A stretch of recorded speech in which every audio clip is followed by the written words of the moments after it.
ukachenge nyumba kubwa mpaka watu washangae. Yaani kwa kijiji wamechenga ndio, lakini unachenga ya kwako mpaka mtu anapita anasimama anauliza, na hii hapo kwetu kuna wengine mpaka wameolewa na wasungu. Kuna hapo walichenga manyumba mpaka hata nilipokuwa ninakuja na wageni sionyesi kwetu. Wate inochi majumba ile mbalini alinose. Na bade totiro chirogoro. Ndeti pamani. Sitaki wachue. Sasa Mungu amenibariki nimechenga kubwa zaidi hata kuliko hizo zingine. Sasa hata mtu akiwa kwa barabara wanauliza kule ni kwa nani? Nikasikia wengine wakisema jana kule ni kwa pastor. Kile nilikuwa natamani imefanyika. Bwana asifiwe. Sehemu mwingine akasimamisha gari na akauliza, na ile gari na ile nyumba imechukua muda gani kuchengwa? Akaambiwa huu ni mwezi wa ngapi? Alafu wanaongea chika kama mimi ndio mwenye hapo. Anasema omonto na beba angete. Alafu anauliza wengine anafanya kazi gani? Ni pastor. Pastor? Pastor? Pastor anaweza kuchenga nyumba kama hii? Sasa huyu jamaa akamwambia na wao wako hapo hawamuonyesi kama ni mimi ndio niko hapo. Alafu akasema huyo pastor lazima awe ako na Mungu. Maana mapasta wote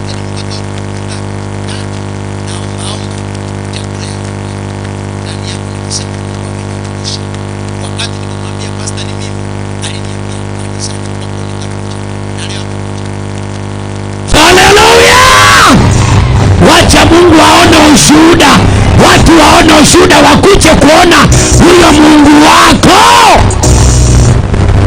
Karibu mama. Yesu wakwe. Amen. Awakwe naende. Amen. Kakinje ntene ina anyuwete no mogoko. Narenga kanisa Juma. Omwana onde narenga ole kogenda Katari. Tukagura mache omonto oli okomoira agwake kerere ngai more mbona motige gocha. Lakini ngateba ngane rasima ngende kanisa. Tukakora masaba saa 8. Oli Nairobi. Kalime gari kaika Nairobi saa 3. Nkarorango ntandale kalimie simi. Bwana asifiwe. Bwana tiga togendre sabali. Bwana asifiwe. Yaani Mungu amembariki mpaka kuliko yule anamsumbua na simu akasima simu. Yaani amekuwa mcheuli wa kiroho. Nikasima simu. Kufika Nairobi nikarara, asubuhi nikiamuka nikafungua simu. Akapikiwa kijana na mtu mwingine akamwambia mbona huku kuja? Angalia pale. Akamwambia nimekuja. Ati saa hii unarara mpaka saa 3 hakuna kukuja. Sasa hiyo safari yako imefanya nini? Imefunjika. Mimi nikasema hiyo safari ifunjiki. Nikafunua maji nikakunywa. Nikanenea hii maji nikasema kama huyu mtoto ataenda na ataenda. Hakuna mwenye anamzuia. Mungu amefungua mlango. Huyo mama akanipigia simu akaniambia, "Uko wapi? Unalala pato na uchakuja?" Nikamwambia mimi nilikuja niko kwa gari ninakaa. Akaniambia fanya hivi tukutane saa 3. Kufika saa 3 hakuna mtu. Nikakaa mpaka saa 4. Kukuja saa 4 unaona hiyo nini mvua ilikuwa mlaso hivi. Nikaambia kijana tuingie kwa hoteli tukae tuchikinge mvua ili tumuongoje. Mama kukuja alafu kama nimekaa nikasema huyu mama nitamtawala. Sio yeye ataniongoza vile tunafanya. Ile kimila yetu ile ya maji. Nikakunywa maji nikameza mara 7 nikasema huyu mimi ndio nitamtawala sio yeye atanitawala. Sasa nikachukua hiyo maji vile nilikunywa nikasema amen mara 7. Nikaongojea yeye kutoka pale akanipigia nikamwambia nimekaa kwa hoteli hata na kuongojea sijui uko wapi. Umeanza kumtawala? Sasa Saida alikuja hapo akaniambia hivi. Kumbe umekuja. Kwani uko na mna gani? Nikamwambia usiniongeleze. Unajua vile nilipanda gari na sikulala. Hata niko na njaa mingi. Ati chakula kitu. Nikamwambia nikule nitoe wapi? Umeanza kutawala. Akaniambia, "Wenye hoteli leta ugali na nyama." Leta ugali na nyama hapa wakule. Tena walete na chai. Tulikula tukamaliza, hakuna kitu alikuwa amefanya. Lakini hiyo mambo ya hiyo kijana alifanyika saa hiyo. Kufika saa 7 airport. Kufika Tukabaki na yeye, akasindikizwa na watu wengine. Kifika saa 11 akanipigia simu, anti mimi nimepanda gari. Nikamuuliza umepanda gari ya kwenda wapi? Unarudi au unafanya nini? Ati nimewekewa gari naingia niende kwa ndege. Nikamwambia Amina. Nikachukua maji nikamwambia ukifika pale sio naona muhuri chapigwa. Hii maji imeweka muhuri tayari. Ukifika pale uko mbeleni. Alienda nikasema Amina. Tena nikapanda gari usiku nikasema siwezi kosa nini? Kanisa. Halo! Unaenda na mamlaka, unafika unatawala, mambo unafanya inafanikiwa, unarudi kwa ibada. Haleluya! Uende kwa ndoa zenu. Wale wako kwa ndoa zenu leo wachinyonge. Utoke na mamlaka na kibali. Utoke na uwezo. Unajua nilikuwa naona sasa hakuna kitu kitanisinda, na yeye sasa atakaa chini yangu ndio nimuelekeze mahali anaenda. Sasa yoyote mwenye ako na chambo inamsumbua, tetea chambo kiombe utafuka. Amena. Barikiwa mama. Unasikia raha? Si ndio? Nasikia raha. Bako wewe tote. Mweke rangu. Mweke rangu.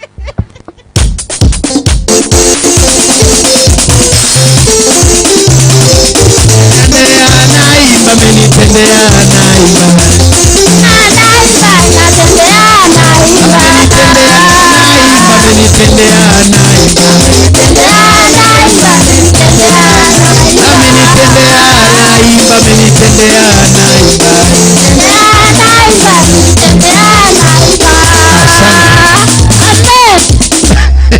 Mama ngekwarukoru. Kwana bantu bayu. Nchempata kio makondo. Nande nko iranda abantu katari. Olio utagete kogenda amu atoko boko. Nitampeleka mbele. Abo momura, abo moiseke. No nyampora ndine kolenda ki. Pero. Ilo ntungoli katora bantega. Asante. Angalia mtu mwambie usinione hivi hivi. Mama anafika na natagwara. Wewe unacheza. Aliweka machi mdomoni mara 7 1 2 akija ni mtagwara. Anakula nyama, anakunywa chai na alikuwa amekula. Wewe unanionaje wewe? Halo? Amenikumbusha nilienda hapa town, nimesimama mahali msee mwingine akakuja. Habari ya mwalimu? Ya daktari? Nikamwambia mzuri. Ulipotelea wapi daktari? Kumwambia nimekuja hapa tu. Akaniambia wakati huo nilikuwa sianunua gari. Twende pale kwa hoteli. Gari yako iko wapi? Ngomwambia gari yangu iko kwa garage. Mimi alipeka kompyuta na sina gari. Uumba vitu. Bwana asifiwe. Niliumba si niko na gari yangu. Akanipeleka kwa hoteli akasema siku hiyo ulinisaidia mwanangu ulipomfanyia upasuaji wa kichwa. Huko ndani anasema Mungu usimfungue macho. Mungu usimfungue macho. Akanipeleka kwa hoteli akaagiza nyama ikaletwa nikakula kila kitu. Alafu akaingiza mfukoni. Alimpa pesa ngapi pesa Neema? Was it 10 ama 5? 10,000. 10,000. Hiyo ni ya mafuta ya gari, ni 5,000 nifanyie watu shopping. 1000 ngapi? 15. Huko nasema Mungu muondoe haraka. Mungu asikumbuke ndani yangu. Na akatoka na akafanya nini? Akijua mimi ni daktari. Uende na hiyo neema ukule vya watu. Upate hiyo neema. Haleluya. Karibu mwanangu. Bwana Yesu asifiwe. Asifiwe tena. Vile tumesimama hivi zine wachawi wa Yesu. Bwana asifiwe. Last week nilikuwa na mazizi nyumbani, baba mkwe alikufa, ndugu ya baba mkwe kabisa. Lakini ni ile kwa ajili alipitia machungu mingi, na huyo mzee alisimama na mimi wakati baba mkwe hasa alinifukuza. Huyu mzee ndiye alifanya hata nikapata mahali yangu. Sasa huyo mzee alipokufa nilibeba hiyo mzigo, hata pasta namjua alikujanga safari moja hapa. Vile nilichukua hiyo mzigo, nilitoka hapa na hii maji yetu na anointing ile yetu pasta alitupea 400. Sasa kwa ajili nilikuwa na hasira na nilikuwa naelewa kabisa mzee ni uchawi. Siku ya kuenda mochari nilitangulia huko. Kufika kwa COVID nika anoint COVID na anointing, not maji, na anointing. Tukatoka mochari tukafika nyumbani. Kufika nyumbani sisi siku hizi tuko kama Wajaluo tunachinja. Walichinjia kwangu. Haya nikapata nafasi hapo sawa sawa. Ile maji yangu nikamwaga kwa chakula. Kila mtu akule hiyo nyama. Kutoka hapo, yani mtu alikuwa anakaa kwa mzee, hakukuwa kuna kalika. Anakula kiwa ndozi na kutoroka. Waje ifike siku ya kumzika sasa. Kamtaa kwa nyumba tukamchukua kwa ugwanja. Naelewa hali ya Wakatoliki, lazima ibada ikianza lazima mwili ingizwe kwa madhabahu ndio wafanye ibada. Lakini hakuwa hata mtu mmoja alisimama akachukua ile jeneza aiweke kwa madhabahu ya mbadili. Sasa badili mwenyewe akatoa oda, waje hiyo mwili kaa hapo. Mtu asitoe hapo. Mbali tu kama hapa na kwa mama Joyce hapo chini. Yaani ile mwili kila mtu aliona, lakini wakati wa kuchukua tena ikawa ni shida. Kwa ajili kwangu mimi nikazoma ni kama ile mwili ilikuwa inawachoma. Hakukuwa hata badri mwenyewe hakuifikia karibu. Aliomba tu ikiwa huko mbali. Bwana asifiwe. Iko huko chini. Akasema huko. Endelea kukaa hapo.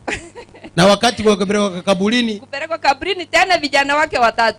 Na kijana yangu ndio walibeba hiyo sanduku. Watu wengine hawakufikia. Wale ulikuwa nafikiria hakuna mwenye alikuja. Hakuna hata mmoja. Bwana asifiwe. Hata kaburi kuchimba ilizindikana hakukuwa na mtu wa kuchimba. Kuna mtu wa kwenu amekufa. Eti unasema wachai watakuja kuchukua. Huyu alikuwa ameniambia aiweta abantu bao kwa na life. Huyu tutamkura mapema. Tukaweka anointing, unasikia wametoroka. Ukuja chukue hiyo. Mpaka sasa hivi jioni tena nimepigiwa simu na kijana yake, akaniambia Eva, kweli wewe ni mchawi. Kwa nini? Yaani umbwa zinakuja zinakimbia zinafika hapa, alafu zinarudi. Na yeye anaenda kanisa ya kiroho. Sasa na yeye mama mwenye anahubiri kwa kanisa yake, alimwambia watu wanakuja wanasimamia mbali, hawafiki kwa poma. Ndio nikamwambia tena leo nitaenda na secret weapon. Sasa watawakimbiza vile wale vijana wenye sitaki wakimbishe. Hiyo machi nikikupa nataka wakamatwe. Si wakamatwe. Na watu waone haleluya. Hiyo neo ataenda kukamata wachawi. Si wengine walikamatwa? Si mliwaona live? Inafanyika. Ndio nawaambia sisi ni wachawi wa Yesu. Amina. Hatutishiwi. Barikiwe mwanangu. Tutasika wachawi tena, tutasika wengi wakienda kwa makaburi. Mbarikiwe sana. Asante. Mamangu karibu. Tena leo umebeba chogo. Monene Yesu abagu. Tumia microphone. Amen. Monene Yesu abagu. Amina. Yesu abagu kabisa. Omonene nomuya. Ondusiria sakongo. Oh my God. Sio mejane cyale gukwa. Ebintu byane byonse bibyakwa. Lakini rero nanyorire abarogi bari bare koita ibintu byane. Yasa ekiara baba kujase ne bandebinga umungina tubwati magoso ayaga kigogoseire indu tware gocha twakama chombe chiao nindu tware gocha tweta chombe chiao achakire kororekana aserie taria Yesu bago chaba gote inje nare gukame ng'ombe inje nande batebanga nindu tware goita na barorere rae burae omonene Yesu abakwe engokiye mbwate nero yoka yatigarete nyomba ibintu byane gabyakukaya abura tigande tere pasta anye sabere yasakori bikone abana bane abana bane gababungire nekibese abana nimbwate igabale mirimo lakini babungire umwana oyo omogachite mogoroba gante mama siringi 200 yachire kanisa ili ndogende utusabire bono Nyasaye ngongorera bikoni binene na basta kakitiga Nyasaye guseseni anda guseseni mono ebi bwankoreire Nyasaye tigakoro gwanja kwaye nonye no yorenge ngumbwa ngamete igagoteba nga mama gakintu bwati magoso bono ndokokorera muno gwatagite Nyasaye tigabakwo nanda egwo bonene ibwa toborori bwogotera iga Bwata matera abire tiga Nyasaye ngiranirie kegu kiane nabwate Nyasaye nkorere gekone ngende kurandia Nyasaye akore gekone kiaye ebiyonsi bibiri bya nabikiretwe byera serie taria Yesu korasoma pastor ogokora kwa batu musano isato katumusome bwangu bango tingi batisa cha mu pastor Matendo Mitume 8 ngapi aliese Simeoni olengo morogi 8 ero soma bwangu Matendo ya Mitume hiyo ni 8 nadhani nisome hiyo 8:18 nasemaje Simoni alipoona watu wanapewa Roho Mtakatifu aliyekuwa mchawi kwa kuwekea mikono na mitume, akitaka kuwapa fedha akisema, nipende mimi uwezo huu ili kila mtu nitakayemwekea mikono apokee Roho Mtakatifu. Akero Simeoni arenge Samaria igarengo omonto bwogo kumya abantu bamuboete, lakini ekiraruchi Petro na Yohana bakorandia enchiri kina Filipo na Filipo. Amen. Ekero bare kurandia Simeoni akarigetia, ekero babatiswa era akabatiswa, ekero batiswa agateba oturikire, lakini ekero aturikire akamana gote Petro na Yohana igonta getemongo kubuoku mabwate na inje ngoleki na inje ngolere mirimo, lakini rituke oria kabakaninga efeta nonye ne tabu ntobwati kana ne beta chia uchiari ekera abakania yani ntutagitibesa akibasamba no kwana ndo abantu bakwegwete agase ntutagitibeta chiao ntobwati beta chiao. Sisi hatuhusi kipawa cha Mungu kwa pesa. Ntugo tukurandia serietalia Yesu Munasareti. Ebu kwende nari gosoma Yona pastor gaki nande bwata na bwatire aserietalia Yesu mpastor oyo komokuna timanyeti oyo nendoro ya Yesu ekiera Yona igatume twagende kurandi Nineva ekera tume twagende kurandi Nineva akamana kuanga Nineva nene tingo genda kurandia, lakini Nyasaye akamana kuburuta ime Yenswe ndani ekera aliko genda agatama kuchitarasisi ekera ko genda tarasisi akingo kwana ndimba igwete ekera ko genda tarasisi abantu bari bagachaka kuburuka nigunemeri ekera bachaka kuburuka nigunemeri bagateba ngogerire tokonyora amakwaya Yona akagenda nse yemeri akararo ekerarara tati ko manyanga ningi abantu bari bakaburukanirwa bakaruta bakebinto byabaroje akarabarute ebinto byabaroje bagateba ngoretira amanganaya akibono togokora igatororo yoretire bakabeko bomera kero babeko bomera bakanyo bakagwira Yona agateba nya nije nagarire ebinto byose byakorekire nduteroje toma Yona ibere. Sawa, tunaelewa kwa ajili ya masaa nerejo nene tigankurira abu tigantero gotero komo komo na bibere abu karavana ba Israeli bagachandeka kero barasense yobosomba alia Misiri bakarera otia senyasa omotongi korenda seira kamoto mamusa kobao morai asoro gendorwabo kobai kaenseria kanani yomwando ekine kimge kamonatera tintegetia sesa yetisa omonene kerakorangeria yerero moigorere nkoro yao erasoe ekero kende nagane mugima bwao oayerere ayeto chagotigara ekerekyo amabera gosiekwa mwanya bantu tibakonyoro kwaberwa toganyaye rituko lyomoerio nireo nario monena koganeti ayoyo minto gwachirema ndero monena koganeti otoreke omone biemano akiro mungino chingo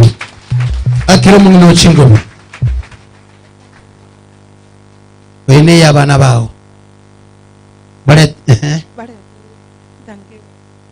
engo komeni bariki nimeka bare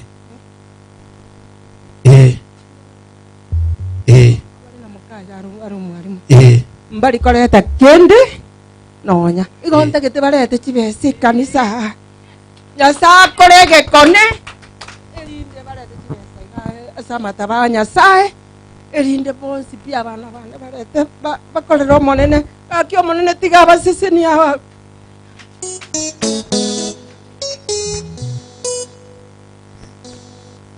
nyinyi. Ninaangalia huyo mama na mama yangu mzazi wanatoshana tu. Unaona, analilia familia yake, kuna uchungu ako nayo.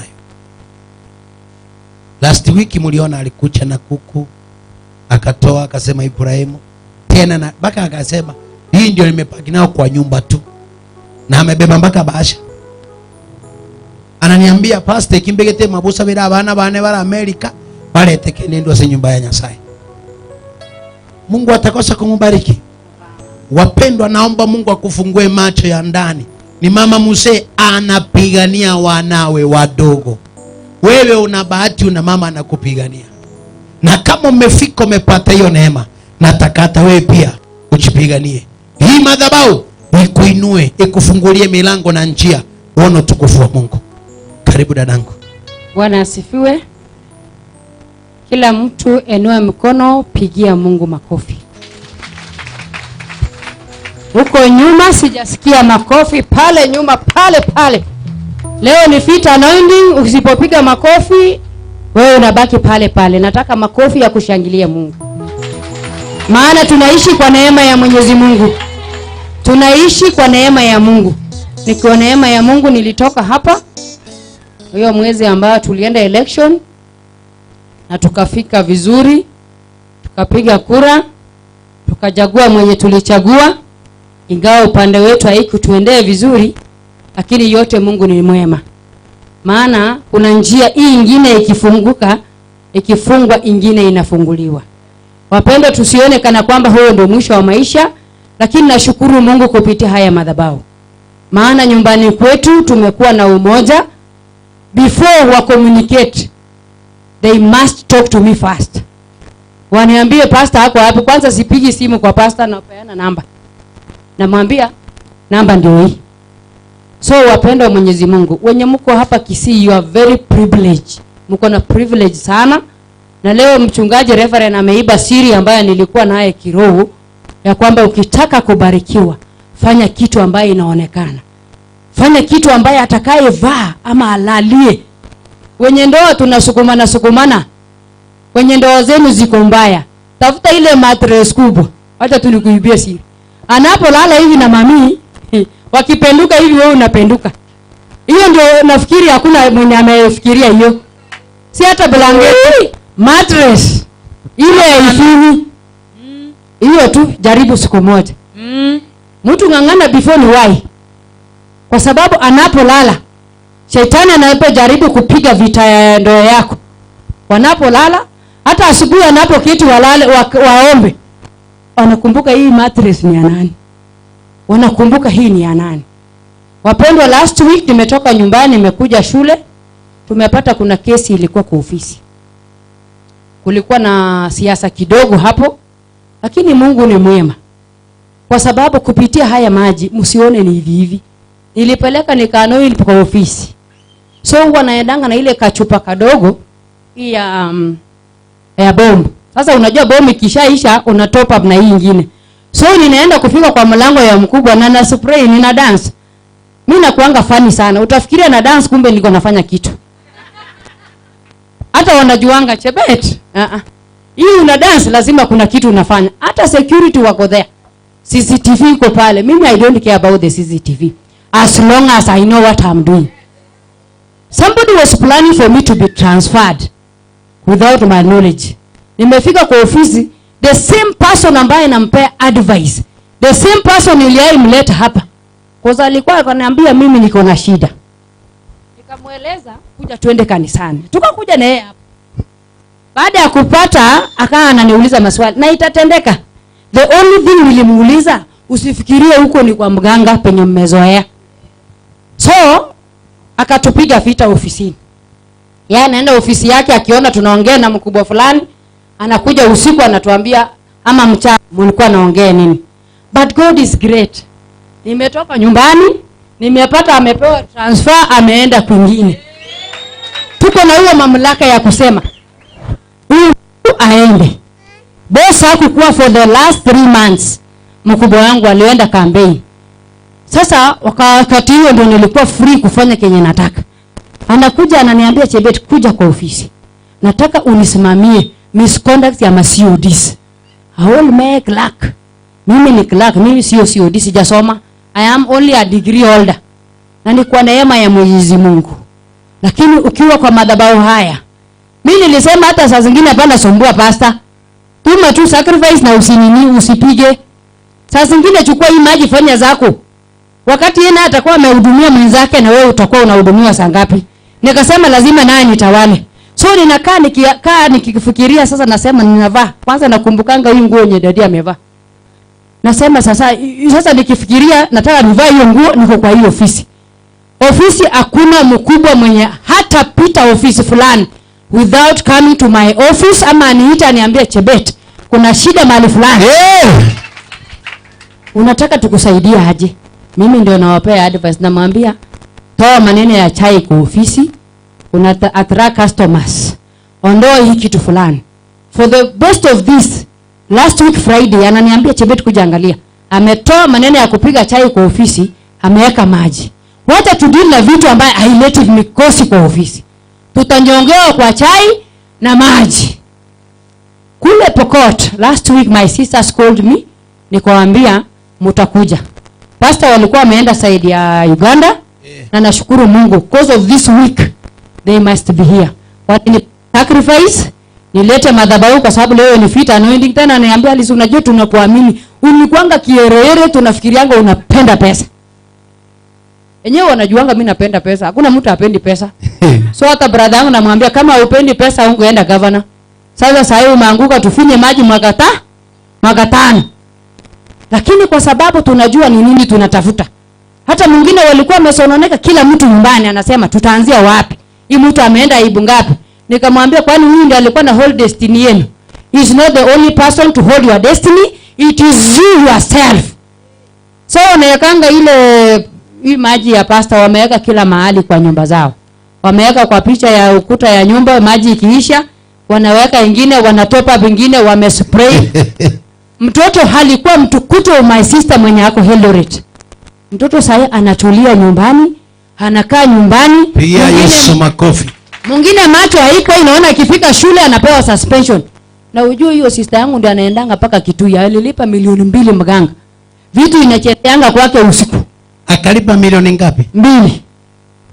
Sasa juzi nikasema sasa Ngocha, alitoka West Pokot.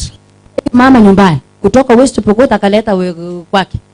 Akalipa milioni 2. Milioni 2 kwa mganga. Kwa mganga. Na pale walilipa hiyo pesa maajabu. Walipeleka na gari mpaka mtoni. Wakamwaga hiyo ati naenda kutania huko chini.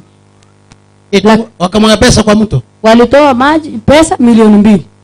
Bwana akadrive gari. Bibi yako nyuma na hiyo mama. Mama akamwambia mwaga kwa mtoni, sijui maji inaendanga ndiye. Hiyo pesa. Milioni 2. Wakatupa kwa maji. Kwa maji. Maji sijui kama ilipeleka ama ilishikwa kando hatuelewi. Kama Kenya. Umesikia hiyo? Milioni 2 paka roho bado inaniuma. Bwana asifiwe. Mnasikia hiyo lakini? Waganga wafe. Yes. Milioni 2 eti watupe kwa mto. Wamechimba kaburi. Bana. Igabu na banta begetero. Yes. Chiaru tonyako. Ai. Ai. Sasa shida yenye ilifuata pasta. Watoto yake wanapata D. Hawasikii kitu. Ni usafi wako naye, tulibarikiwa na usafi. Mtoto sasa wote wawili wanakaa kwa nyumba, alipata D+, hakuna penye anaenda mwaka 3. Milioni 2 imeenda, hakuna kitu imesaidia.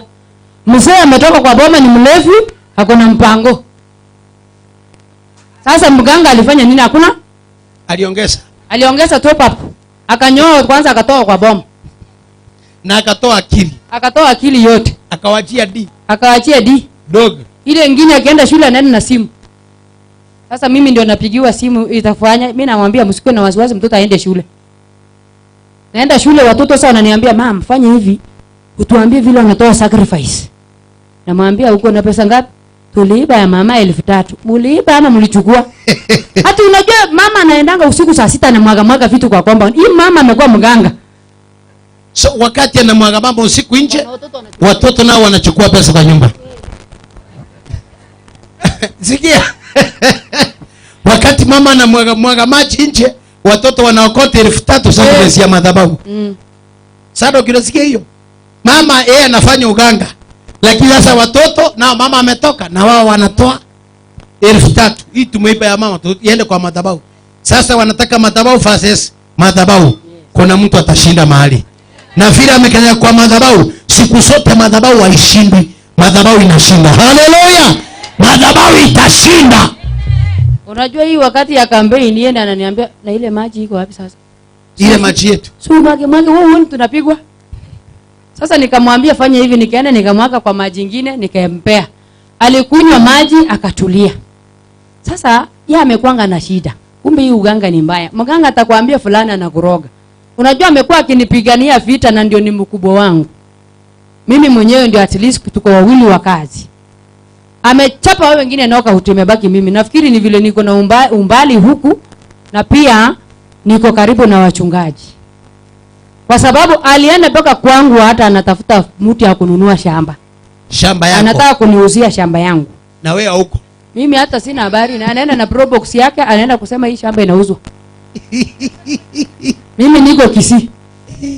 Lakini kwanza nipeleke maji mwezi wa 4, saa hii nalala kwangu naangalia nasema kuna kitu ilikuwa imechukuliwa hapo.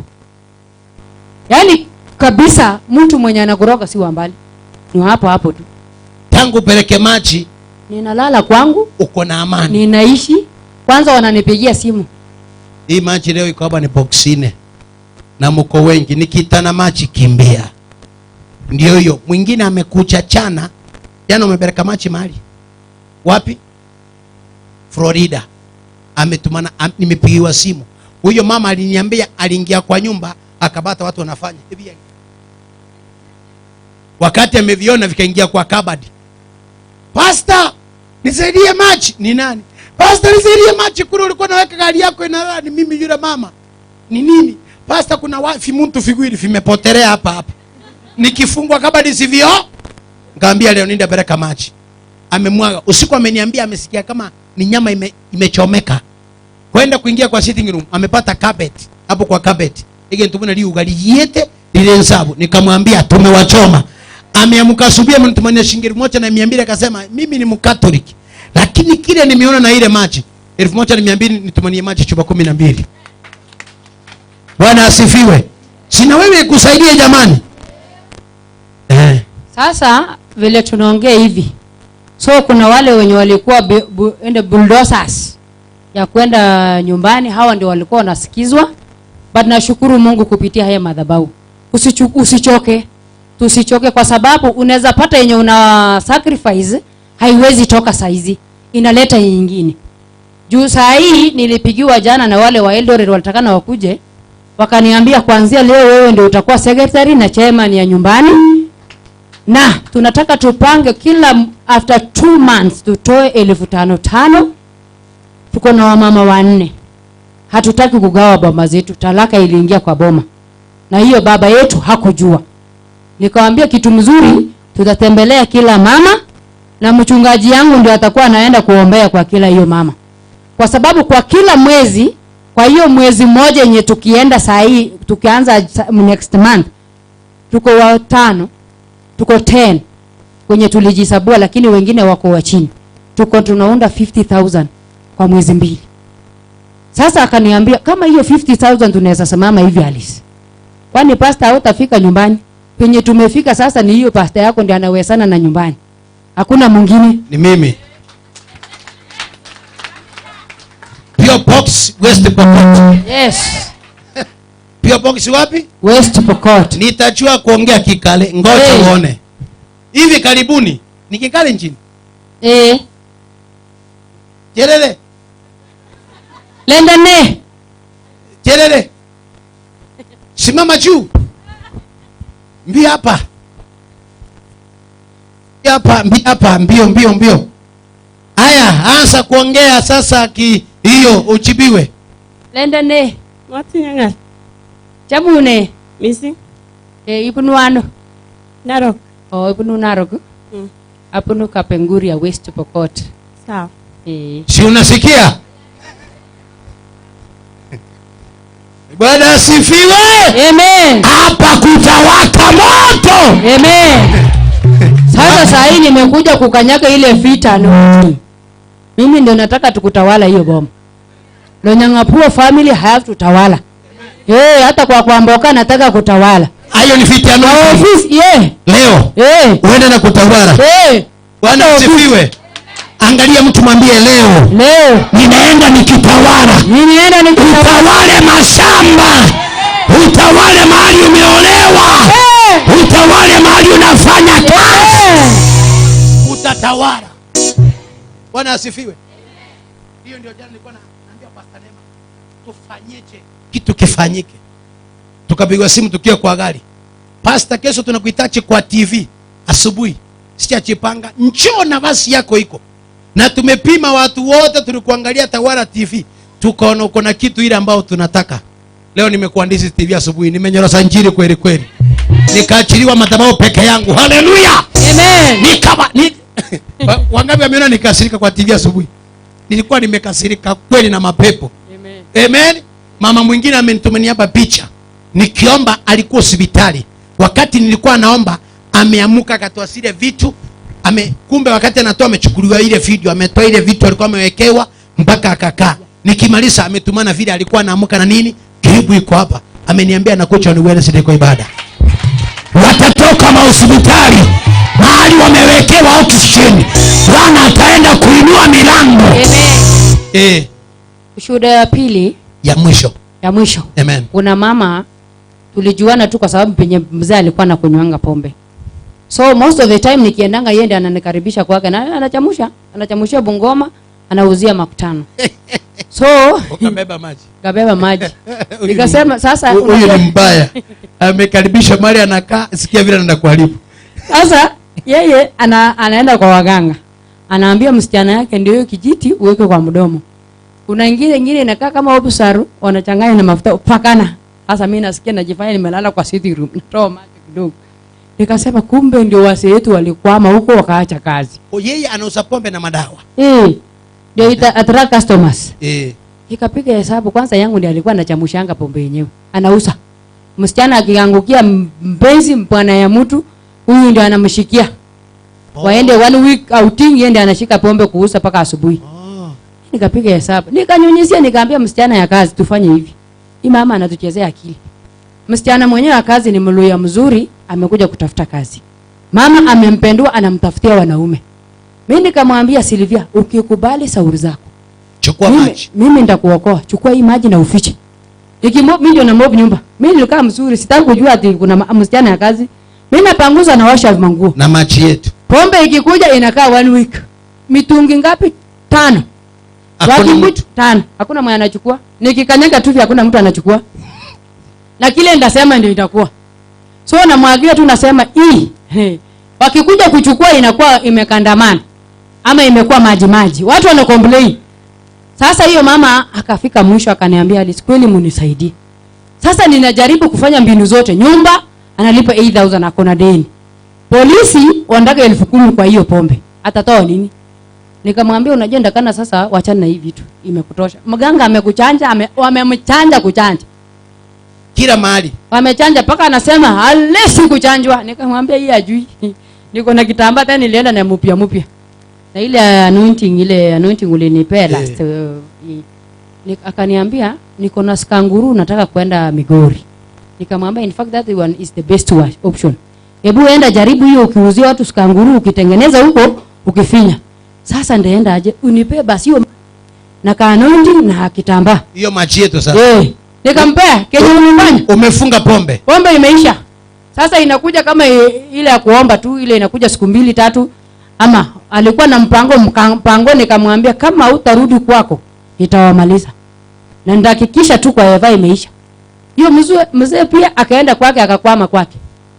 Hajarudi. Wase wakwame kwao. Sema wakwame kwao. Express nyumbani. Watoto wao wanawaangojea.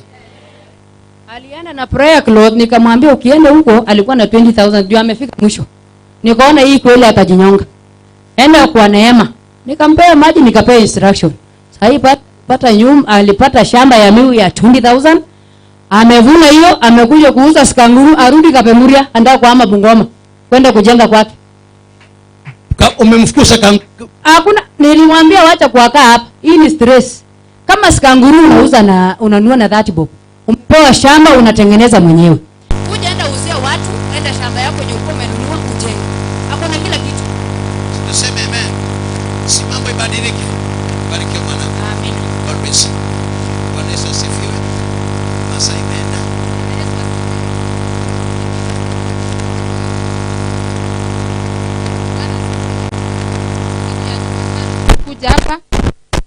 tulikuwa na huduma hapa.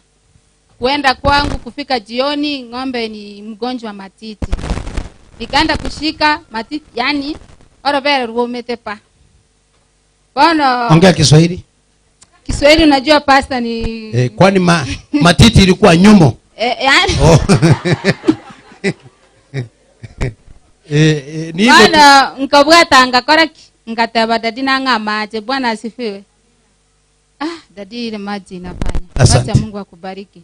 God bless you. Amachari nkabwata ngana ngabwata orovere.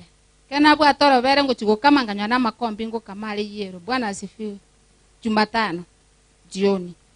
Bwana kerana kama makombi ali yero ngatarovero rutindi go kama bano ngakame chisatu. Robero linga kamera makombi ali yero nse amaira. Wetera amachaya ayamia. Bwana kereli kali tukolia mambi nkanyorwe orovero rwaswebekire. Obo bebu aruro. Bwana kurwelio ng'ombe iko vizuri lakini nakamua uza. Asifiwe Yesu. Amen. Ninaamini Mungu ametenda. No, leo ukichukua maji ile iko hapa na kuna anointing nitakupa. Uiweke mwenye aliroga tunarudisha kwake. Amen. Si ni hivyo jamani? Bwana akubariki mwanangu. Shetani alinijaribu kutoka kwa mtoto, akaona mtoto ameshindwa, sasa akakuja kwa ng'ombe. Na hata tuweza tumeenda mbali. Alichelewa. Asante. Bwana Yesu asifiwe kanisa. Amen. Wacha. Pastor. Wewe yataiwe. Nesta mono. Amen, amen daddy. Amen. Niwo. Ile ushuhuda nilitoa Sunday. Kikamba nene Kiswahili. Ula ukose na umise wa chumwa. Ule ushuhuda nitoa Sunday. Sister kwa nongo yenge simwambia mondo mongenokie. Dadangu amenipigia simu tena akasema mwanaume mwingine amekuja. Akasema anataka kuongea na wazazi. Nena Kikamba. Asendo nena na asiai. Akasema ataongea na wasasi. Nikana mama nyakana motwana nalo. Ili wachia kwamba kama wataona ile ya kweli mtoto hapa mtoto mondo maswasa wendo twa sister kwa na harusi. Huyo mwanaume anasema kwamba anataka kuoa dadake na harusi. Amen. Amen. Na mimi niko na furaha. Juu niko mzima na ninafurahia kabisa kabisa. Bwana Yesu asifiwe. Amen. Hata ukinuna unapeleka kununa kwako. Furahia. Kinuna anazuna kununa mpaka kwake. Nipe muziki kidogo. Nito kuimba Kikamba kwani kwa chao. Ninakwatienga iwakwa, ninakwatie tata. Ninakwatienga iwakwa, ninakwatie tata. Utekia ninakwatie tata. Ninakwatienga iwakwa, ninakwatie tata.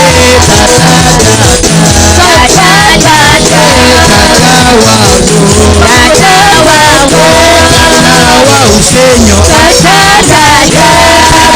wa mapinwe wa maseo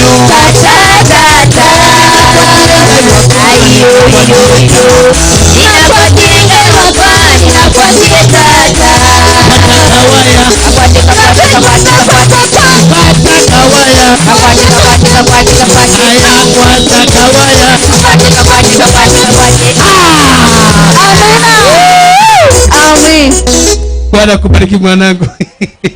Bwana asifiwe. Unachia kila mtu akifika kwao anasikia na yeye ako mali. Si ni vizuri? Amen. Na wewe pia utaimba. Mama amesema nani anataka kuimba kicharuo kidogo. Haya simama. Wacharuo wako wapi? Simameni tupe kicharuo. Simameni. Tupe wimbo mmoja basi wa kicharuo. Mama naye amesema nani anaimba kicharuo. Cho hapa. Wapi ule mjaluo? Wabiro pako Nyasaye godi chiengene.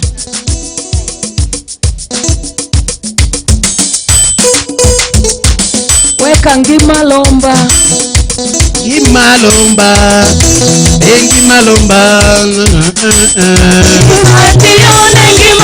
Ngima lomba. Ewanu watio. Ngima machu. Ewanu watio ngima. Tero kuya. Ewanu watio. Ewanu watio. Ngima lomba. Ngima mololomba. Ewanu watio. Nalalawa. Ewanu watio. Nalalawa lekeka ero Yesu.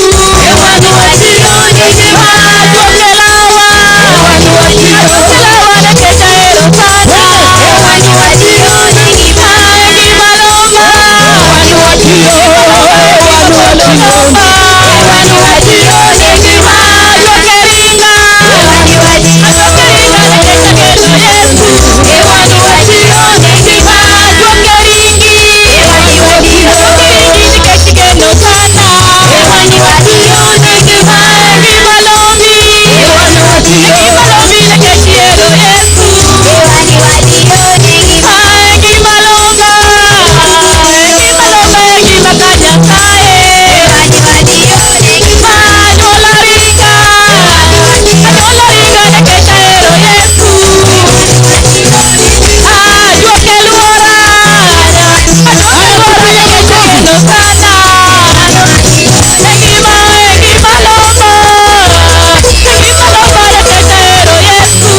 Sisi tunapepa watu wote. Bwana asifiwe. Amen. Tunaenda mahali pa baraka. Amen. Niliwaambia choose iron fit anointing. Wala ambao Mungu kuwa. Nataka nirudie chuchu kidogo ndio nikuonyeshe alama tulipewa. Bwana apewe sifa. Iron anointing ni kitu gani? Nikasema iron fit anointing, it is to destroy satanic marks and works in human life. Iron fit anointing ni kuharibu na kufunja alama na matendo ya shetani katika maisha yetu.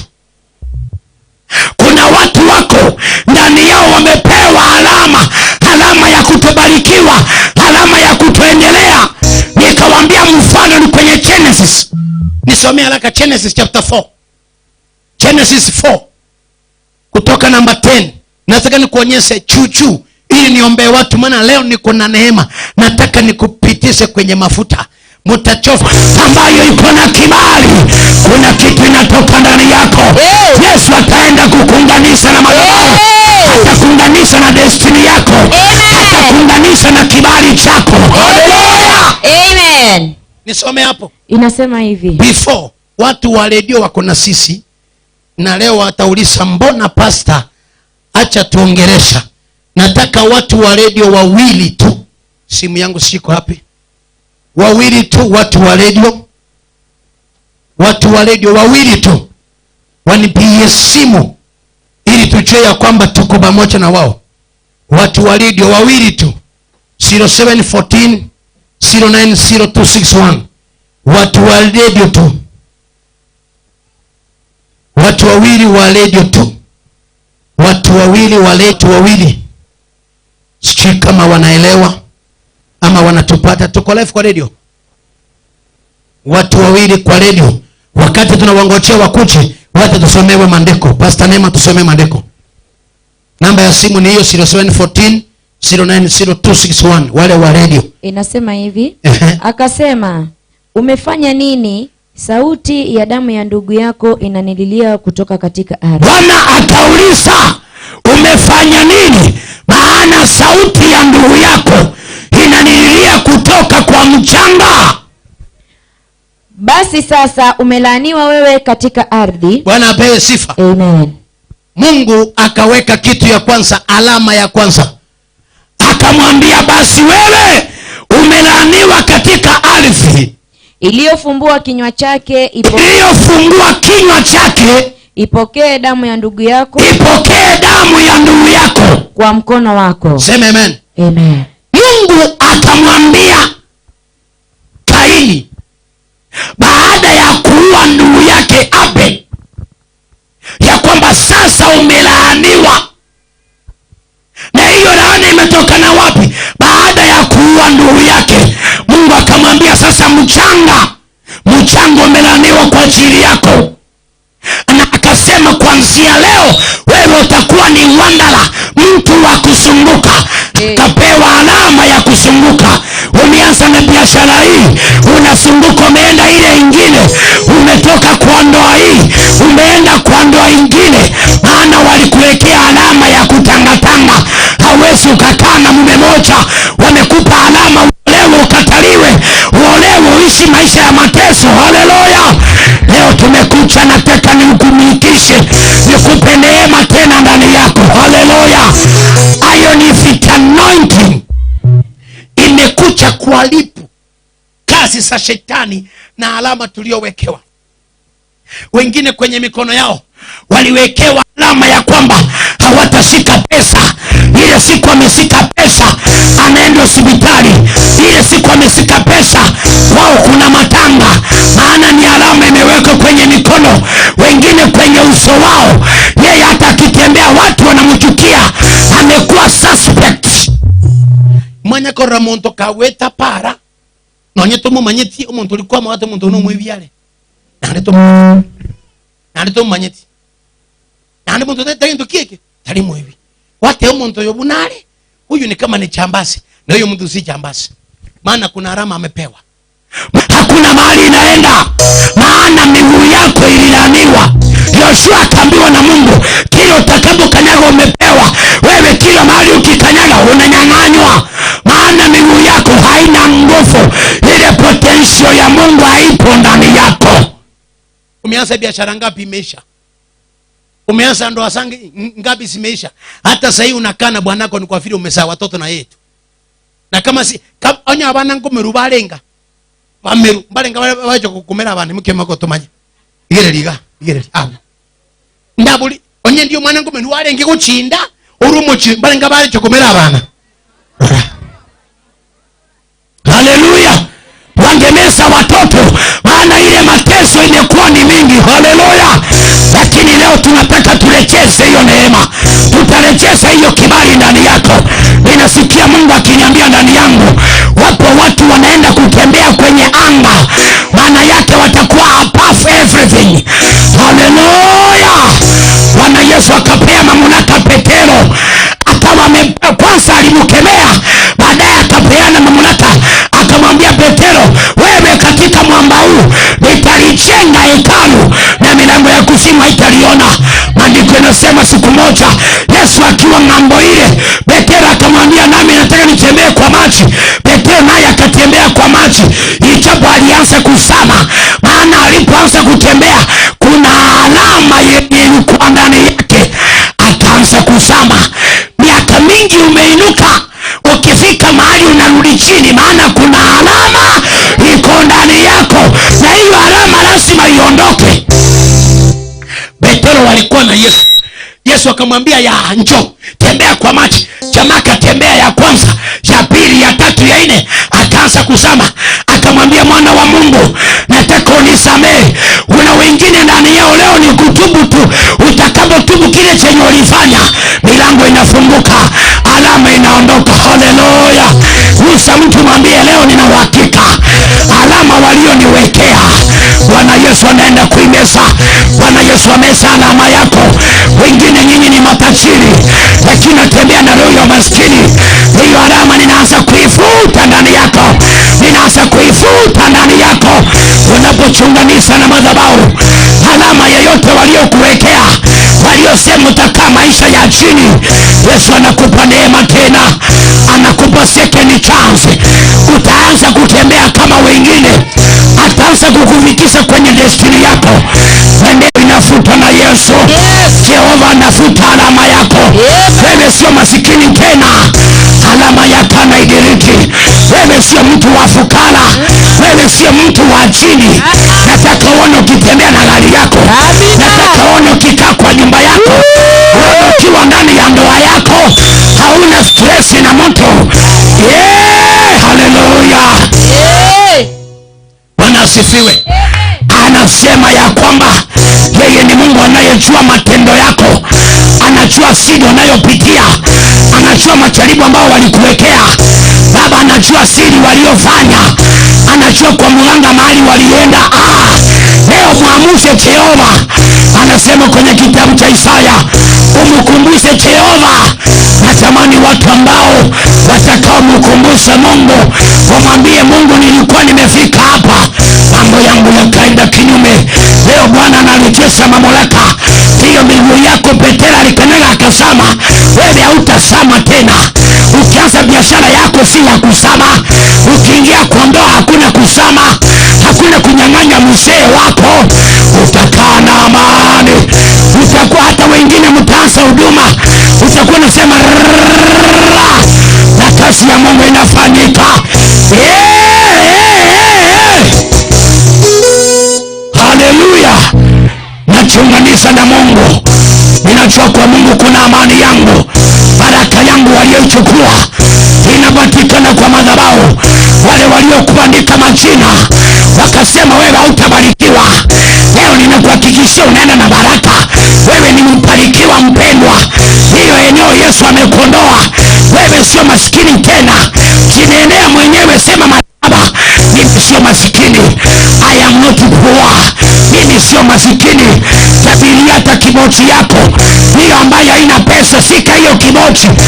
Ita pesa, ita pesa, ita pesa. Hiyo kidole walikunyang'anya ndoa, hiyo kidole inua juu. Dai ndoa yako leo, maana mamlaka yanarudi. Inua kile kidole juu, sema Bwana Yesu, ndoa yangu ninahitaji. Bwana Yesu, ninahitaji ndoa yangu. Mali yangu walioniweka kando, ninakaa kando na mali yangu. Leo Baba, nataka hiyo mali yangu. Na Yesu anapeana kwa, na Yesu anapeana kwa, anapeana leo. Haleluya. Alama ya pili, Hosea 9, Hosea 9 mstari wa 11. Nataka uone alama ya pili yenye ambayo tuliwekewa, na ndio inatusumbua mpaka wa leo. Na hiyo ndio alama imesumbua wapendwa, imesumbua wa Kristo. Kile ukitaka kuinuka na gongo, nisome Hosea chapter 9 number 11. Inasema hivi. Inasema, naye Efraimu utukufu wake utarukia mbali kama ndege. Sikia, wakati wamekamata, wamewekewa alama, utukufu wako unarukia mbali kama ndege. Wewe ni mtu wa kuwa na maisha mazuri, lakini utukufu uliruka. Uliruka. Wewe si masikini, lakini utukufu uliondolewa. Haleluya. Sema Bwana Yesu, nirejeshee utukufu wangu nilionyang'anywa. Wengine walinyang'anywa siku uliolewa. Umeolewa kwa ndoa, kuliko wakupikie mayai, wakaenda wakaona ile kuku imelalia, yale yamelaliwa na kuku, wakakukaangia ukakula. Maana yake wamelalisa akili yako. Bwana asifiwe. Wengine wakaona vile unakaa. Ndoa nyingi siri alipigwa siku ulipoingia. Anasema Efraimu, maana yake ni mtu Mungu anamjua. Mungu anakujua kwa jina lako, lakini anasema utukufu wako umerukia mbali.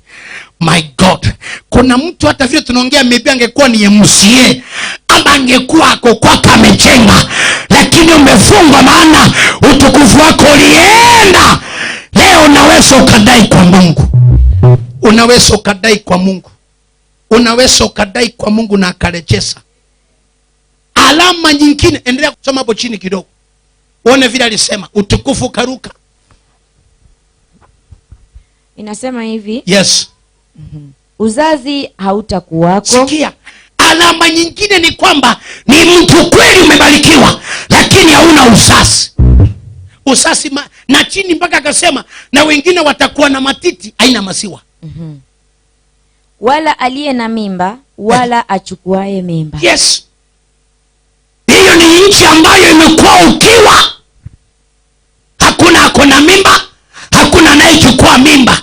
Maana yake roho ya utasa.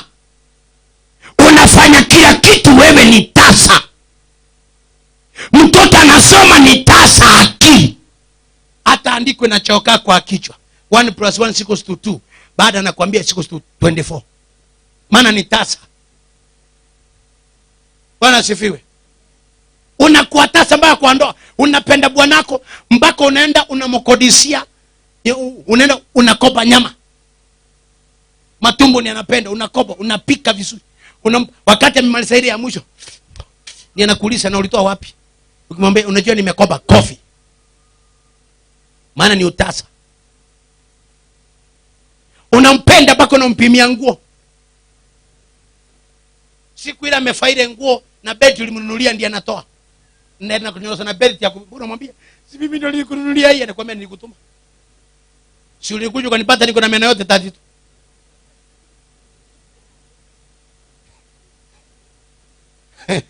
Bwana asifiwe. Anakuambia unikuta na meno yote ngapi? Kwanza anakuambia kwanza nilikusaidia kutoa kwenu. Sijui nilikutoa wapi. Unacheka kama mtu mwenye ameamuka asubuhi. Unatembea ni kama una miguu yote ya kushoto.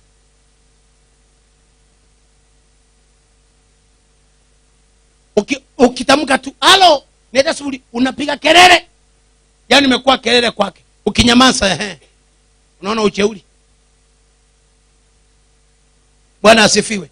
Maana uliondolewa kwenye radhiri, uliondolewa. Wanakuchukia. Ukivaa vizuri kuja kanisani, enda huko makanisa. Maana mnatafuta wachungaji. Si ni ukweli?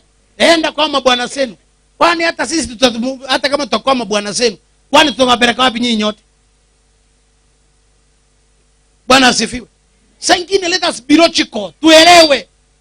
Na mchi kwa nini wanakupiga hivyo? Shetani anajua hii familia utukufu ulienda kitambo. Na hakuna mtu wa kukunganisha na Mungu isipokuwa ni mchungaji. Sasa unapigwa vita na madhabahu ndio rudi nyuma. Wakati umerudi nyuma, shetani anainuka na kunyorosa. Hapa kuna watu walikuwa wamekufa. Walikuwa hakuna. Kama si Mungu hakuna.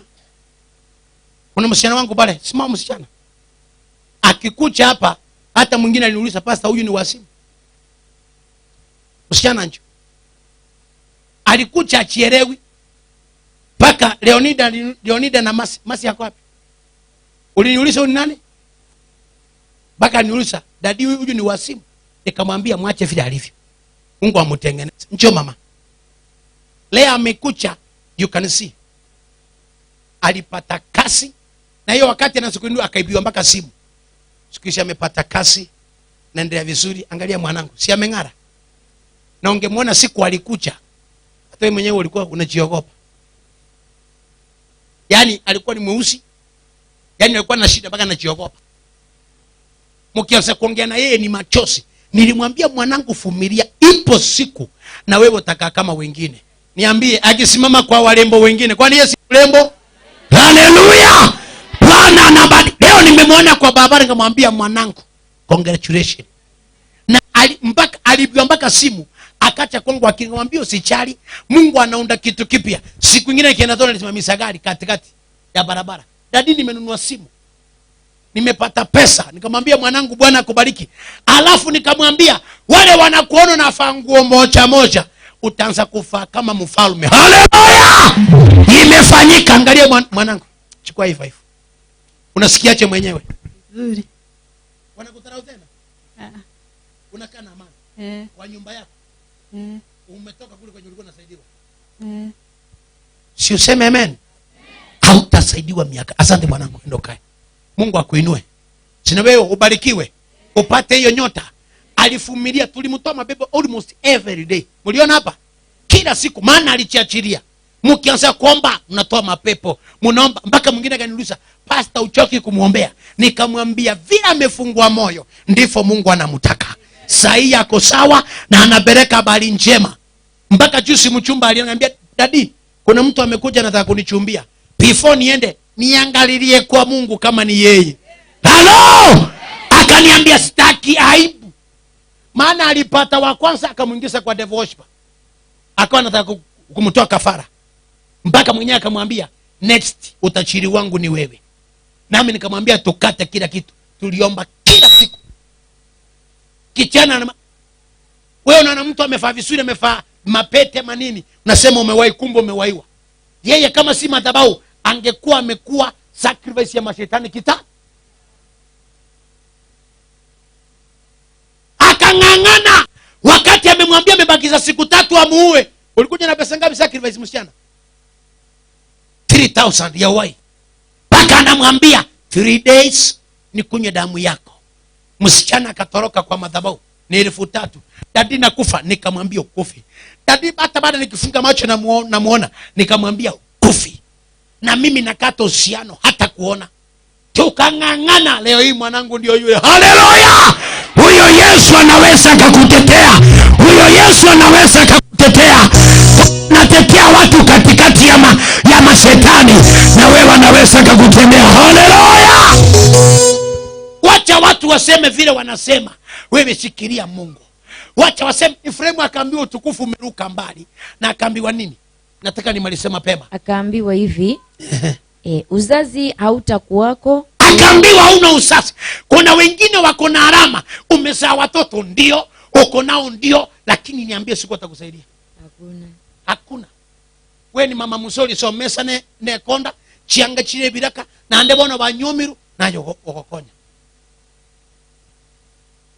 Ana usasi. Una wasichana warembo kwenye kijiji, warembo China. Waende waolewe warudishe na watoto. Ile faida uko nao ni wachukuu. Na tena wenye wamewaoa ni umaskini. Sasa mshigo uko nao. Maana ni harama. Anasema hana uzao. Na akasema acha chini. Sema chini. Ikasema hivi, wala aliye na mimba wala achukuaye mimba. Endelee. Wajapolea watoto wao, mimi nitawanyang'anya watoto wao. Sikia. Sema Bwana Yesu. Bwana Yesu. Hiyo alama iniondoke. Si ni mbaya hiyo alama. Mungu anasema ichapokuwa wewe umesahau. Mungu anasema ichapokuwa utamulea hivi. Wakati umumulea, Mungu anasema ana uko na alama, atakunyang'anya. Wengine mko hivi ndio mmenyang'anywa.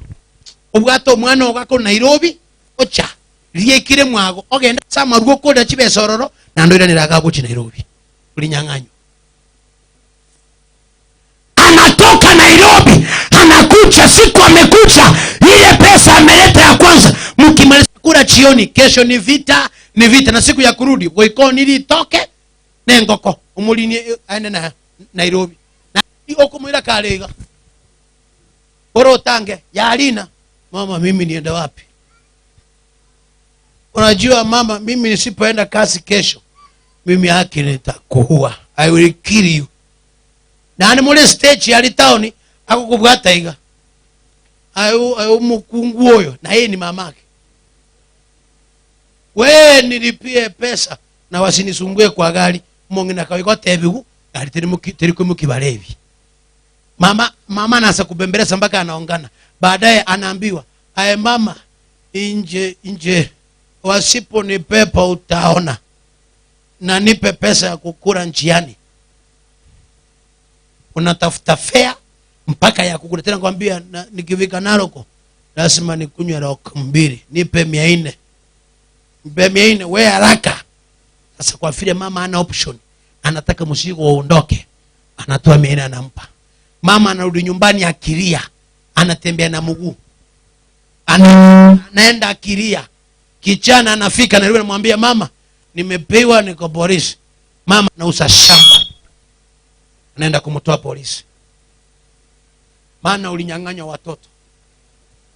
Leo Mungu anapopitia kwa mafuta akurudishie watoto.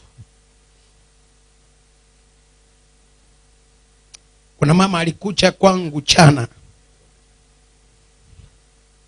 Aniambia kijana yake mdogo, mama alienda kukamua akapata analibu ng'ombe yake.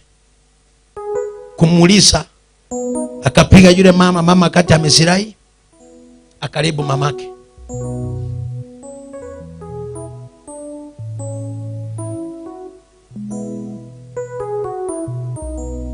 Mama akakucha nataka kuchiua. Na akaniambia achi mahali pa kusimama, akona aibu kubwa. Kambele kwa hospitali. I used my money. Mama akaenda akatipiwa. Maana kichana yule alimrebu ni kama alikuwa amefuta bangi. Mama akashonwa stitches 3. Nitumia around 10,000 kumutibu. Na kichana nikapata ameharibu futu. Huyu mama ako hospitali, mshirika wetu. Hiyo kitu iliniuma na nikasema Mungu tu. Unajua Kijana baadaye kumuuliza jioni akaniambia aliambiwa na ango zake afanye hivyo ili mama yake achiue wause shamba. Kijana amelia ametubu mpaka anasema anashindwa vile na kwenda kumuona mama. Maana alipewa pangi akakunywa. Sasa mama kijana ana regret ako university tadia. Ana regret analia. Wakati nimetoka hivi nilikuwa nataka nene ufunguo nyumbani nimuone. Amenipigia simu ataka kuniona amekucha mpaka hapa. Amekucha amepiga magoti analia akaniambia usichali. Nimempa pesa shilingi 500 aende kununulia mamake chakula. Akaniambia pastor, yule Mungu alisaidia mama kujiua chana mimi sikujiua. Yule Mungu akusaidia. Nimesikia uchungu. Tumenyang'anywa mamlaka. Lakini tuko na Mungu anaweza kurestore. Bwana asifiwe. Mungu anaweza kurestore. Hebu toa hivi vitu hapa. Kisha Mungu anaweza kurestore. Mungu anaweza kurestore. Maana hapa nimesema kwamba Vit washing, it was introduced by Jesus. It was the main aim is to restore back our dominion back to our lives. Say amen. Lengo kubwa la Iron Fit anointing ni kurudishiwa mamlaka yaliyochukuliwa ndani yetu. Na hayo mamlaka unaposoma Matendo ya Mitume 8 kuanzia mstari wa 9 utaelewa ni mamlaka gani. 8 kuanzia mstari wa 9 inaongelea kuhusu mamlaka ambayo kuna kitabu kimesoma asubuhi. Nisome haraka kuanzia mstari wa 9. Inasema hivi. Na mtu mmoja jina lake Simeoni. Hapo kwanza alikuwa ni mchawi. Akifanya uchawi katika mji ule. Yes. Akiwashangaza watu wa taifa la Wasamaria. Akisema ya kuwa yeye ni mtu mkubwa. Wote wakamsikiliza tangu mdogo hata mkubwa. Wakisema mtu huyu ni uweza wa Mungu ule mkuu. Endelea. Wakamsikiliza kwa maana amewashangaza muda mwingi kwa uchawi wake. Lakini walipomwamini Filipo akizihubiri habari njema za ufalme wa Mungu, mwanaume mwenye akona nguvu na jina lake Yesu Kristo, wakabatizwa wanaume na wanawake. Sema amen. Amen. Asha watoto wanafanya nini nje?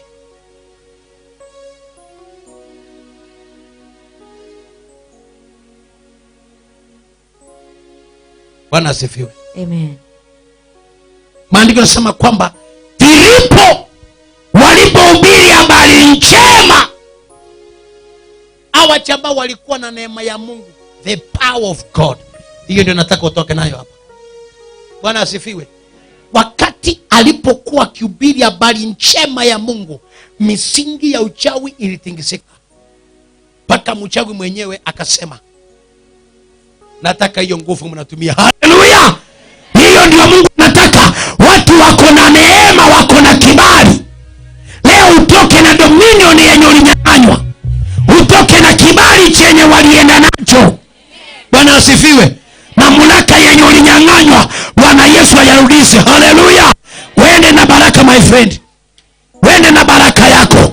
Sema nitaenda na baraka. Nitaenda na baraka. Nitaenda na uwezo wa Mungu. Haleluya! Filipo alipohubiri Injili, maandiko inasema ya kwamba Simoni aliyekuwa mchawi kwanza aliyekuwa ameshangaza watu akataka kuona hiyo nguvu. Si mtu atake kuona hiyo nguvu ya Mungu iko ndani yako. Maana utafika nyumbani ukisema haleluya, nyumba iko na kuwa na amani. Amani imefanya nini? Wengine nikimaliza ibada hii usingoja kuambiwa. Leo enda kusanya nguo zako rudi kwa bwanako kwa fujo. Hata kama ameoa. And agenda roho yabete kiburi karibu na. Swao chinyumba sema in the name of Jesus. Akiuliza nini mwambie rika la baba. Akiuliza nasema nisema rika kai karanza. Oh yes, karanza. Wakati nakwambia maana yake nini? Mwambie here not going here. Oh yes, here. Akikwambia amuka uende kwenu na vitu vyako vyote, kama mama mwingine vile alifanya. Mwanamke aliambia kusanya vitu vyako uende kwenu, akosanya nguo zake, sabwanake, alafu akaenda kashika bwanake mkono. Bwana muuliza, wewe una wasimu? Akamwambia, umeniambia nibebe kila kitu changu, na wewe ni wa nani? Twende. Bwana akamwambia, nitakupiga. Akamwambia, hata ukinipia wewe ni wa nani? Alafu akamwambia, kama uendi, maana wewe ni wangu, ngoja. Hapana. Mama akaenda katika grow box na vijana mabonza wangapi, akasema nifungie huyu vizuri, ingiza kwa buti. Na Musa akifikiri ni mchezo, akafungwa mikono miguu kwa buti. Pa! Akaambia dereva kwetu. Bio wakiwa kwa barabara, akamwambia, bibi yangu akiturudi. Akamwambia, hapana, uliniambia wapi? Mwanamke akaambia, Chama Express. Wapi? Piki paka kule nje. Ikafanywa hivi. Alafu msichana akamwambia, mama, fungua buti, kuna mzigo wangu niwekee kwa nyumba. Anamwambia, Chamani mwanangu, si bibi yangu, sinoniibisha. Akamwambia, hapana, wewe ni wa nani? Na umeniambia nenda wapi? Lazima tufike, ndio kama nikirudi turudi. Ufungua buti. Shikamoo ma. Ai nabokwe matimune akaikukuruka akasibire ningi mabausa ndio wanamutoa, akamwira bakanyombero akaikaransi. Akataka utubu kaki, kama nisawe kukosea mahali nisamee na usiniue. Mwanamke akamwambia, nikikufungua kamba tukienda nyumbani, ukileta ya kuleta next na chochote cha kufanyia. Mpaka wa leo wako chanda na nini?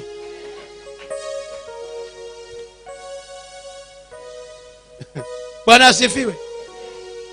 Usitishwe na mtu. Siku hizi tuko Kenya huru. Huyo mama alinifurahisha. Huyo si shujaa jamani. Nataka nikupe kitabu cha mwisho wa Kolosai 2 mstari wa 12, 13, 14. Wa Kolosai 2 13 na 14. Nimalizie hapo, niombee watu miguu. Mwenye amepata asome. Mwenye amepata asome. Wakolosai 2:13 na 14.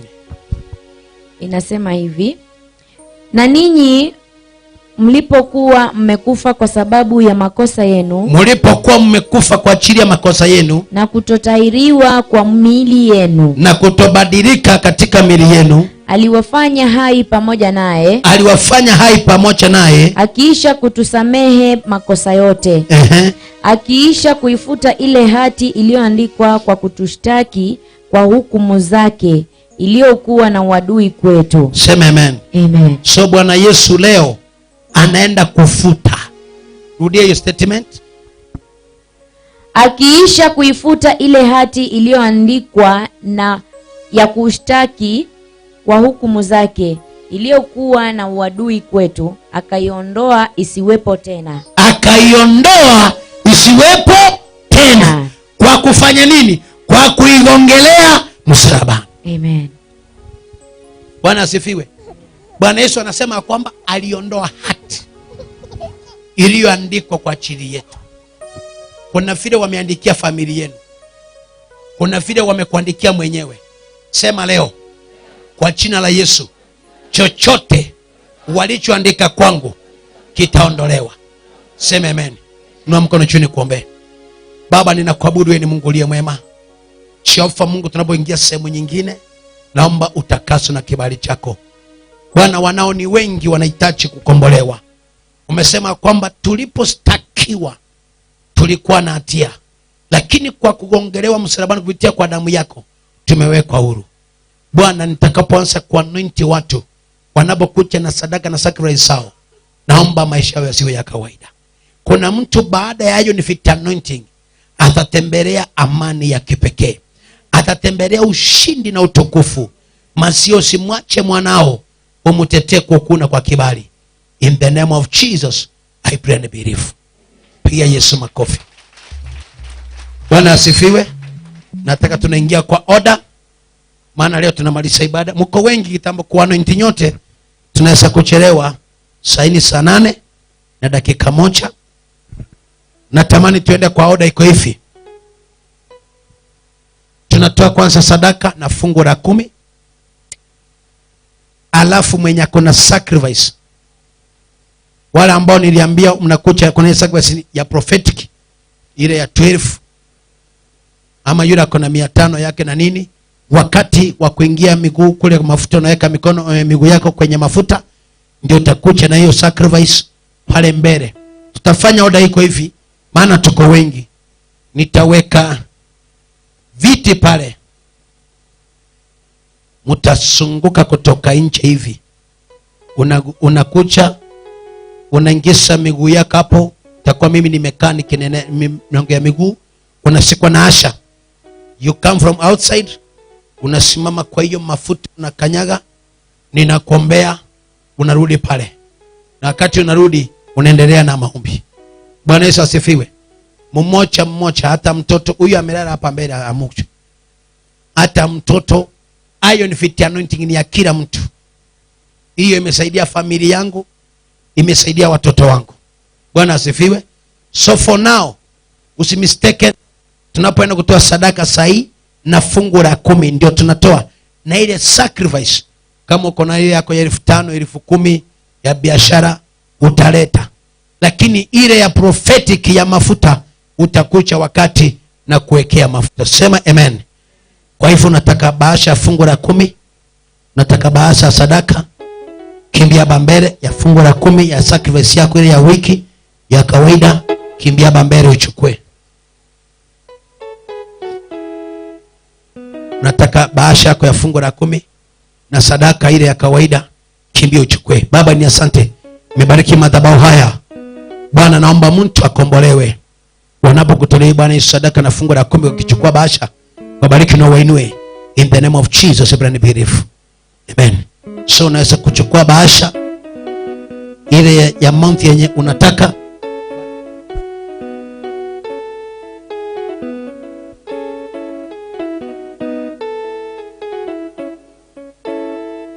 Tufanya haraka, ama kama hakuna tunaingia sehemu nyingine. Kuna fungu la 10, uko na sacrifice yako ya uhai, ya vita vya nyumbani, ya mashamba, chukua bahasha. Masaa imekimbia. Baadaye nisimalize tukiingia sehemu nyingine, usikuche hiyo.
Number 2. Uko hapo unataka ile ya bahasha ya sacrifice na huko kuchukua. Njoo nikupe, lakini usilete ya sacrifice ile ya 12 something ya mafuta. Kuna 500, kuna 1,000. Hiyo hapo nje tu unaandika iron fit anointing. Kama una bahasha na uko nayo pesa mkononi, sitaki. Chukue bahasha, utaweka kwa bahasha, ndio utanipa, itakuwa na heshima.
Nataka tumalize, tuingie sehemu nyingine. Kama mtu amebakia wa bahasha, usichelewe hapo nyuma.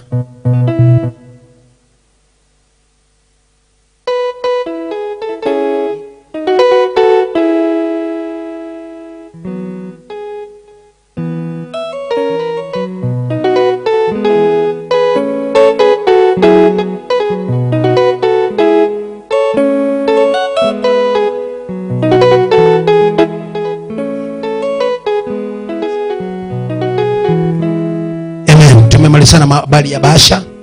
Nataka sasa nataka munielewe. Hapa tunatoa sadaka na fungu la 10 sahi. Na wale mnatoa sacrifice uko nao 3,000, 5,000, 10,000 unakuja nao sahi. Lakini wale wa Iron Fit Anointing utakuja baadaye na bahasha yako, maana kama una bahasha utakanyaga mafuta. Hiyo tusidanganyane. Amen. So chaniombee sadaka. Na wale wako kwa radio, muda ndio huu wa kutoa sadaka. Wacha tuombe sadaka yetu. Baba, ni asante kwa ajili ya sadaka, ili Mungu uweze kubarikiwa. Bariki Yesu wanapokutolea kwa ajili ya uwezo wako, in Jesus name. Kwa radio, wale wanatoa fungu la 10 sadaka na sacrifice kwa madhabahu. Wale pia mko nyumbani, kama unaweza kuchunganisha na madhabahu na ile sacrifice ya 1,200, 1,500, 700. Hao wakati naombea hawa hapa wanakanyaga mafuta. Unaweza kama una anointing, unaweza kaweka maji. Wakati ninayaombea wanakanyaga ndani, nao ukiwa nyumbani utakanyaga ndani. Wengine mauvimbe itapasuka, wengine vitu waliorogewa kwa miguu vitaondoka. Wacha niwaombee, na pia nawapa namba ya simu. Wale mko kwa radio, namba ya simu ndio hii: 0714 090 261. Wale mko kwa radio, hiyo ndio namba yangu, 0714 090 261. Narudia pole pole, 0714 090 261. Narudia mara ya mwisho, 0714 090261. Hiyo ni namba ya kuweka sacrifice yako, fungu lako la 10 na sadaka. 0714090261. Tunaleta sadaka zetu hapa kwa madhabahu na Mungu anaenda kutubariki. Amen. Leta sadaka yako, unaweka hapa sadaka yako, lakini fungu la 10 na sacrifice utanipa hapa kwa madhabahu. God bless you.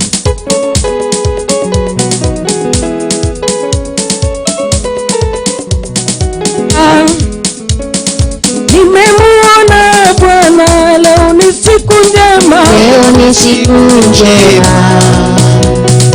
Nimemuona Bwana. Leo ni siku njema. Leo nimemuona Bwana, leo ni siku njema. Leo ni siku njema. Nimemuona Bwana. Leo ni siku njema. Tumemuona Yesu, leo ni siku njema. Ni siku njema. Nimemuona Bwana. Waambie tena, wengine wanasahau bahasha. Bahasha mnaleta huko. Bahasha unaleta hapa. Usiweka hapo. Leo ni siku njema. Nimemuona Bwana. Sasa ni siku. Leo ni siku njema. Ukisa kucho napitia nje hivi. Nimemuona Bwana. Leo ni siku njema. Leo ni siku njema. Nimemuona. Nimemuona Bwana. Leo ni siku. Leo ni siku njema. Nimemuona. Nimemuona Bwana. Ametenda ya ajabu. Leo ni siku njema. Nimemuona Bwana. Nimemuona Bwana. Sema ni siku njema. Leo ni siku njema. Nimemuona Bwana. Leo ni siku njema. Leo ni siku njema. Nimemuona Bwana. Nimemuona Bwana. Leo ni siku njema. Leo ni siku njema. Nimemuona. Nimemuona Bwana. Leo ni siku njema. Nimemuona Bwana. Leo ni siku njema. Leo ni siku njema. Nimemuona Bwana. Leo ni siku Kidogo. Kuna wale wametumana sadaka kwa simu. Vera Kemunto ametumana 1500. Mwingine anaitwa Sabina Oada ametumana 50. Fera Mose, nadhani yule msichana hapa ndani ametumana 1500 pia. Chop Omboga ametumana 70. Wale mnatumana sadaka yao kwa radio, endelea kutumana na nitakusoma kwa radio. Leo ni siku njema. Nimemuona Bwana. Sema nyote. Leo ni siku njema. Nimemuona mimi. Nimemuona Bwana. Akitenda maajabu. Leo ni siku njema. Siku njema sana. Nimemuona Bwana. Yesu anaweza. Leo ni siku njema. Nimemuona Bwana. Nimemuona Bwana. Oh, leo ni siku njema. Leo ni siku Anachuma shilingi 50. Leo ni siku njema, sema. Leo ni siku njema. Nimemuona Bwana. Nimemuona Bwana. Watu wataponywa leo. Leo ni siku njema. Nitamuona Bwana mimi. Nimemuona Bwana. Ngoja kidogo, wale mko kwa radio, mwingine anirusha pastor namba ya simu, rudia. Wacha nirudie. Na sasa ameni SMS na hiyo namba.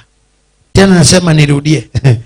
Okay, namba ni hiyo SMS ni 0714 090261. Mwingine hapa anaitwa Jacqueline Kwamboka Ongendi. Jacqueline Kwamboka Ongendi ametumana 378. Mwingine anaitwa Vanish Mora ametumana 2100. Mwingine anaitwa Wycliffe Momanya ametumana 50. Mwingine Eunice Ongwae ametumana 50, sio Ongwae governor. Mwingine anaitwa Veronica Owonyo ametumana shilingi 100. Mwingine anaitwa Justus Ondara ametumana shilingi 2,300. Mwingine anaitwa Cynthia Ogora ametumana 100 shillings. Wale kwa radio au ni wa radio, so kwa hivyo ukitumana naendelea kukusoma. Baba umepona, asante. Huyo ni ile mtoto wa ile ndugu yake alikuwa anakula ugali kilo 2 akamelema, naye tulimwombea ndio huyo ulilio atetinga gotarabuge. Kama nakumbuka, Mungu amemponya. Cynthia Ogala nimeona. Kuna mwingine amepakia, kama kuna mtu pia amepaki kwa radio. Wale msupporter wangu wa radio mko wale wa 333 tumana masaa kama haya. Netere beseni. Nataka kuingia sehemu nyingine, tuele sadaka baada tuombe pamoja na hisi tuingie sehemu nyingine. Wale wachatoa sadaka fanya haraka. Fanya haraka wale wachatoa sadaka. Nimemuona Bwana ametenda ya ajabu. Sema nimeona Bwana. Haleluya. Ametenda maajabu. Nimemuona mimi. Nimemuona Bwana. Oliver Matenga ametumana 100 yake. Ametenda maajabu. Christine Nyakundi ametumana yake. Nimemuona Bwana ametenda ya ajabu. Sema nyote. Nimemuona Bwana Ametenda ajabu. Simameni tuombe. Leta anointing sote mbili, fungua sote. Pea mama afungue ingine. Reverend simama hapa. Simama hivi. Angalia kwa hapa hivi kwa madhabahu. Nataka tuombee mafuta haya yameombewa. Pia tuiombe wale wako nyumbani. Mnachunganisha na sisi. Namba ya simu ni hiyo 0714 090261. Wale sahihi mnaingia mnatamani kuchunganisha, weka machi mahali. Lakini wale mnaweka machi ni wale wanakuja na ile sadaka ya 333 500 na nini. Hao ndio nitaombea nayo machi. Mwingine sadaka ni Nyangwara, Gladys Nyangwara. Asante, mtumana sadaka yake ya 50. Baba nimebariki mafuta.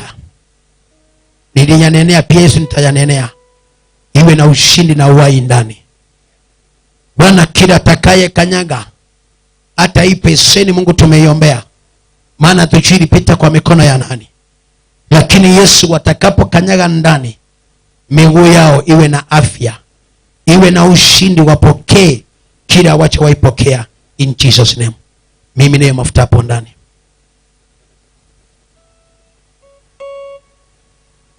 Nani kama wewe, na kuinua Mungu wangu leo kibodi. Nani kama wewe, na kupenda semani nani. Na kuinua Mungu wangu leo kama wewe. Nani kama wewe, na kuinua Mungu wangu leo. Nani kama wewe Yesu, na kupenda ni nani. Ni kama wewe, kama wewe, na kuinua Mungu wangu leo. Ni nani kama wewe, na kupenda. Mwenye nguvu sema nani kama wewe. Kama wewe Bwana, na kuinua Mungu wangu leo. Nani kama wewe, na kupenda. Nataka kila mtu uweke akili hapa. Kila mtu aweke akili yake hapa. Gift. Hii mafuta kila mtu nyosha mkono. Nguvu ya Mungu ishuke. Kupitia hii Baba, wengi waona utukufu wako. Wengine wakamilikishwe na magari na manyumba. Mashamba nimeweka nguvu ya kifalme. Watoke na hiyo neema. In Jesus name. Reverend niweke hapa hiyo anointing. Nani kama wewe, na kuinua Mungu wangu leo. Nani kama toka kwanza. Ete mtaba. ni nani kama wewe wangu leo, kama wewe Bwana. Tuelewane. Hata kama wewe ni mgeni na umekucha, haukuchua, you have something kwa mfuko. Hii anointing imeombewa, tumeingia kwa maombi. Na wacha nikwambie ukweli wa Mungu, hakuna kitu unaweza kupokea bure. Hata kwa mkate kwa duka hauwezi kwenda useme nipe mkate nile, ni uongo. Hizo basa sa fungu la 10. Wende kawa umekucha na hukuchua, lakini you have something. Hata kama iko kwa simu, unasema na mimi nistaki nitoke bure, nikanyage mafuta na mimi kanipe kitu. Chukue basha kile uko nacho, maana umekucha na hukuchua, utaweka ndani, utaleta kwa madhabahu. Wakati wengine wananointiwa, wale mtakosa bahasha, utakucha nao tu kwa mkono. Kile uko nacho andika, tuweka hapo ndani tu. Wale watakaokosa bahasha, pono siweka shilingi 10, hiyo itakuwa ni aibu na ni madharau. Hata kama iko kwa simu, unaruhusiwa kutoa. Sitaki nikusuirie. Nani kama wewe? Nani kama wewe?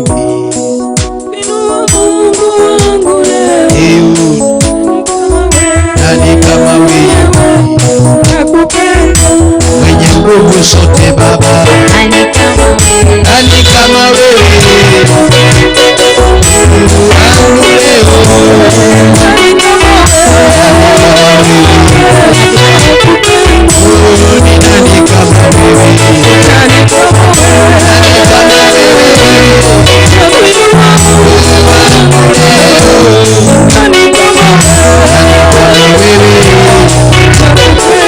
Nenda basha, sema nipe basa sosote, sosote tu.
Nani kama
Simba Baba, ni wewe Bwana, ni wewe,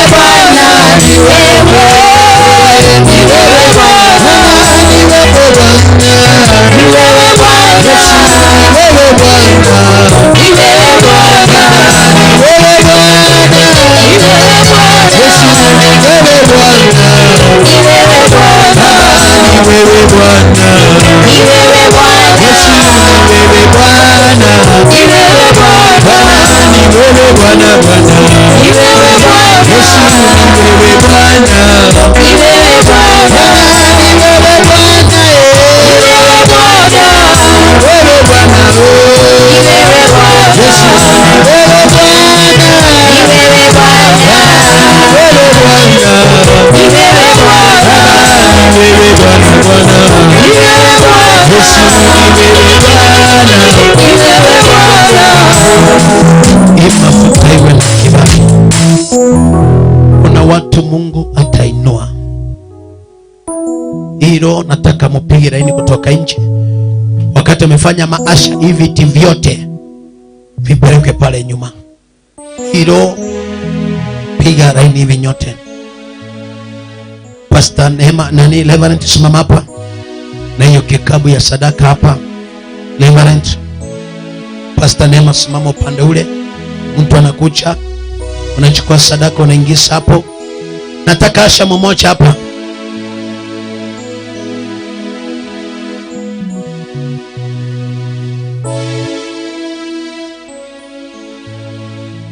Nimesema mpite nje, si ndani. Maana kuna kamera hapa nataka ifanye kazi.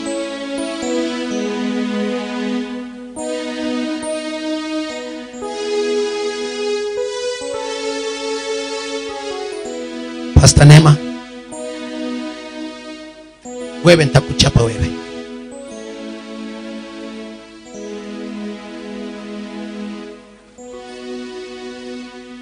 Reverend tunasimama pale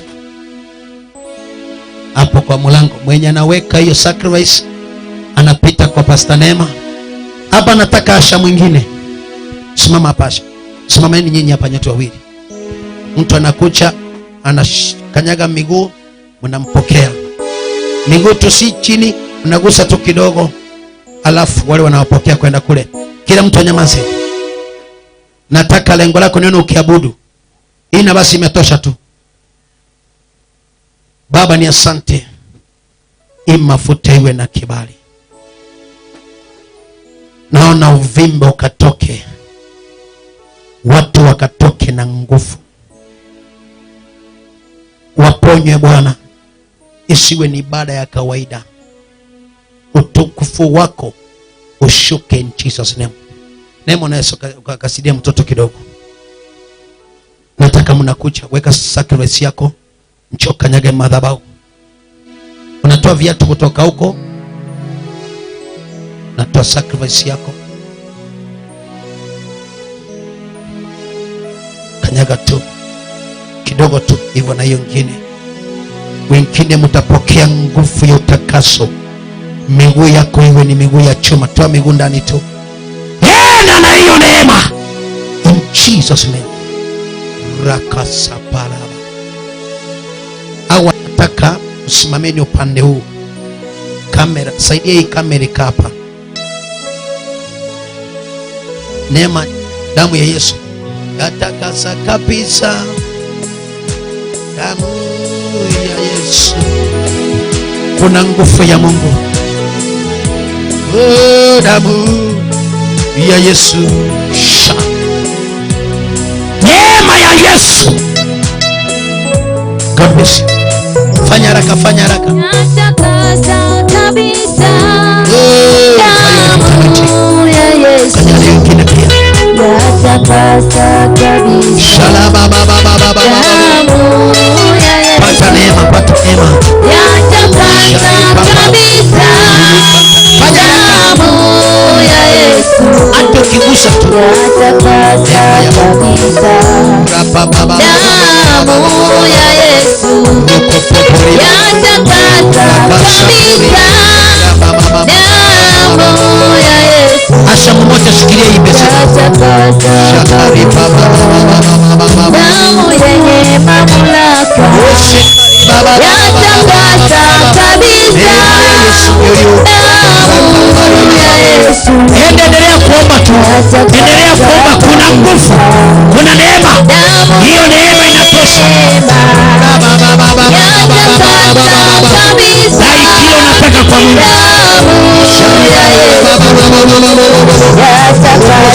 kwa Mungu. Weka mtoto kwanza. Damu yenye uwezo yatakasa kabisa. Neema ya Mungu, neema ya Mungu. Asante. Damu yenye uponyaji yatakasa kabisa.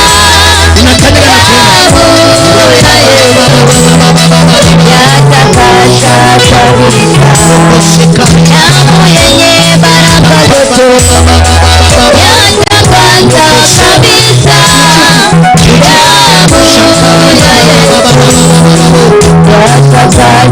kabisa.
Ufimbo kuondoke ndani yako.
Asianguke. hiyo vizuri hiyo. Kanyaga basi hivyo. Twende.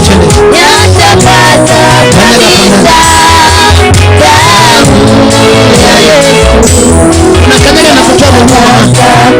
Ya twende. Baba ya takasa kabisa. Kanyaga hiyo mafuta hiyo. Takasa kabisa. Kanyaga hiyo. Sema ya takasa. Kanyaga pandani. Damu ya Yesu ya takasa. Baba badilisha kwa Baba nisamile Baba.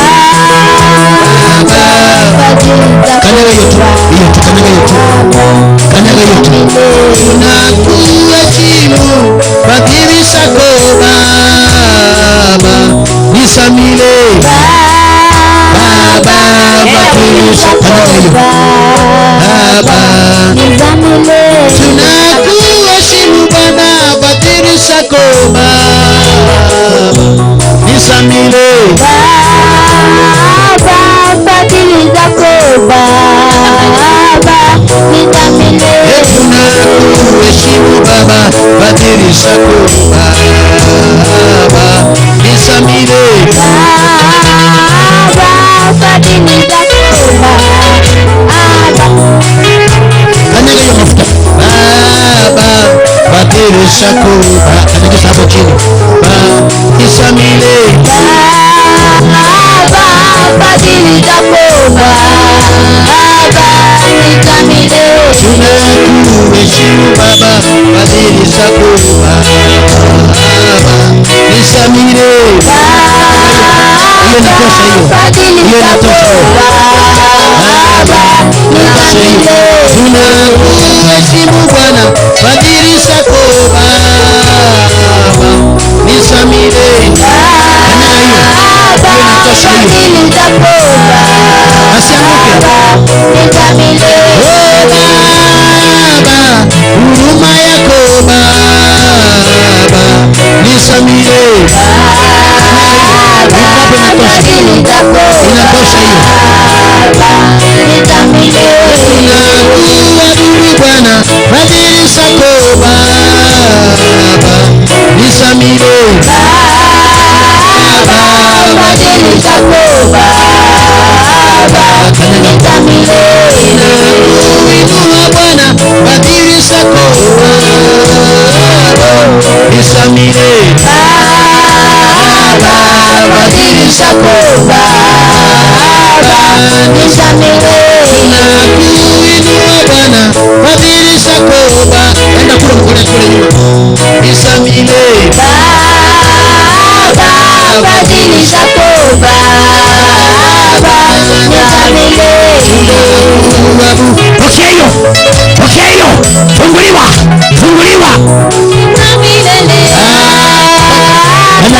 Badilisha kwa hiyo tu. Inatosha hiyo. Twende kwenye. Tunakuheshimu Bwana badilisha kwa Baba usianguke. Baba badilisha kwa Baba nisamile. Tunakuinua Baba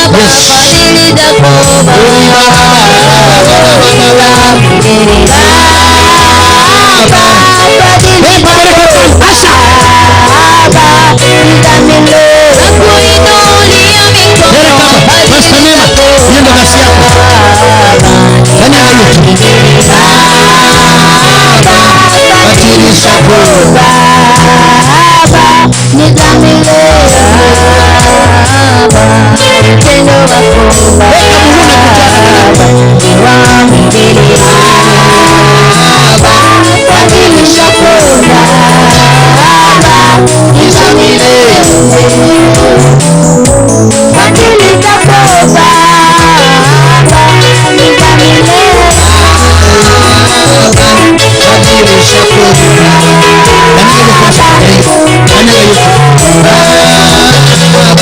weka Mungu hapa ndani.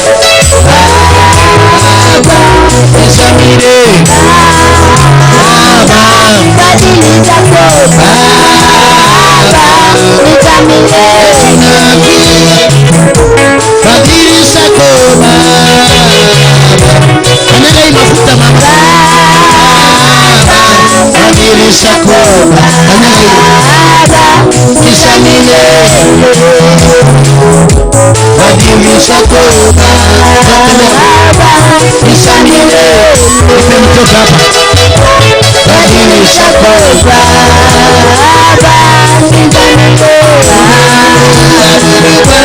Badilisha koba.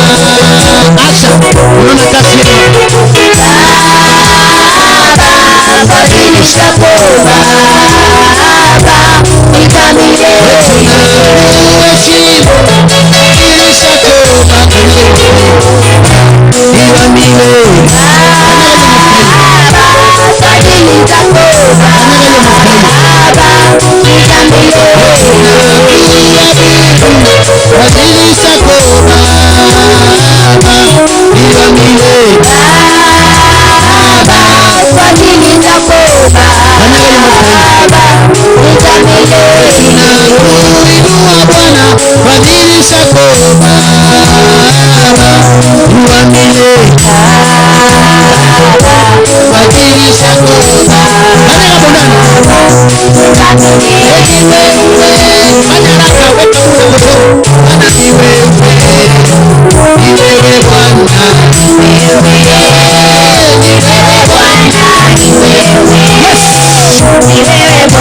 Nafunja hiyo yatoke ndani yako. Nimeweka fire, nimeweka moto.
Baba,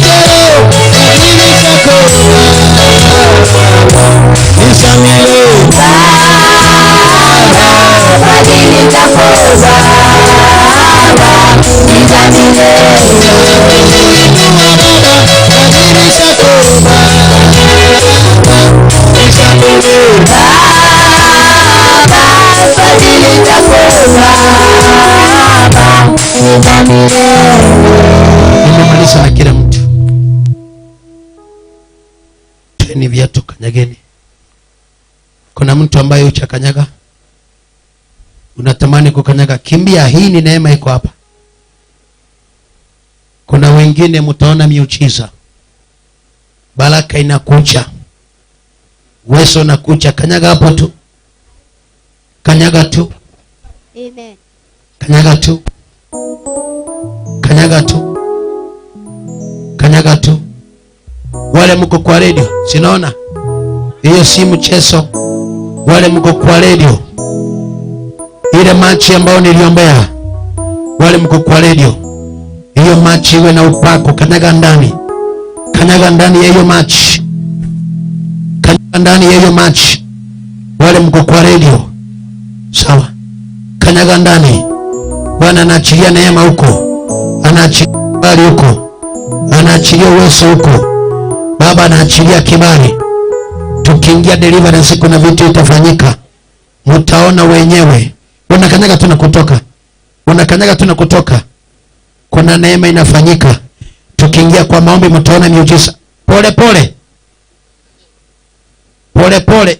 Kelele ni ya nini? Mafuta, hii ni mafuta hapa. Si lazima kwa beseni. Hiyo ni mafuta. Kanyaga mkienda. Kanyaga mkienda. Kanyaga hiyo mkienda. Kanyaga mkienda. Kanyaga mkienda. Yes. Kanyaga tu mkienda. Kanyaga hiyo ni mafuta. Kanyaga tu. Kanyaga. Hata wale wako nyumbani, wengine wameshughulika na sadaka zao. Kanyaga kabisa. Kanyaga kabisa. Kanyaga kabisa. Sijaona kama wewe mwenye nguvu namna hii. Sijaona kama wewe mwenye nguvu namna hii. Sijaona kama wewe mwenye nguvu namna hii. Sijaona kama wewe mwenye nguvu namna hii. Sijaona kama wewe mama. Kanyaga kwa ndani. Mimi sijaona kama wewe mwenye nguvu namna hii. Sijaona kama wewe mwenye nguvu namna hii. Mimi sijaona kama wewe mwenye nguvu namna hii. Mimi sijaona kama wewe mwenye nguvu namna hii. Sijaona kama wewe mwenye nguvu namna hii. Mimi sijaona kama wewe. Mimi sijaona Baba, sijaona kama wewe mwenye nguvu namna hii. Mimi sijaona kama wewe. Mimi sijaona mwenye nguvu namna hii. Hiyo ni mafuta hiyo. Sijaona kama wewe mwenye nguvu namna hii. Sijaona kama wewe mwenye nguvu namna hii. Sijaona kama wewe. Simameni kwa miguu yako. Mwenye nguvu. Mimi sijaona kama wewe mwenye nguvu namna hii. Sijaona kama wewe mwenye nguvu namna hii. Mapepo zinatoka zenyewe tu. Tulimaliza mambo ya mafuta, nimemaliza. Watu wakombolewa Mungu. Usikae. Nataka nipeane machi. Wenye machi wanachukua hapa kwa mafuta. Huyo mwache endelea, mwache huyo anaendelea kufunguliwa. Wenye nataka machi piga laini hapa kwa mafuta. Wenye nataka ya mmoja.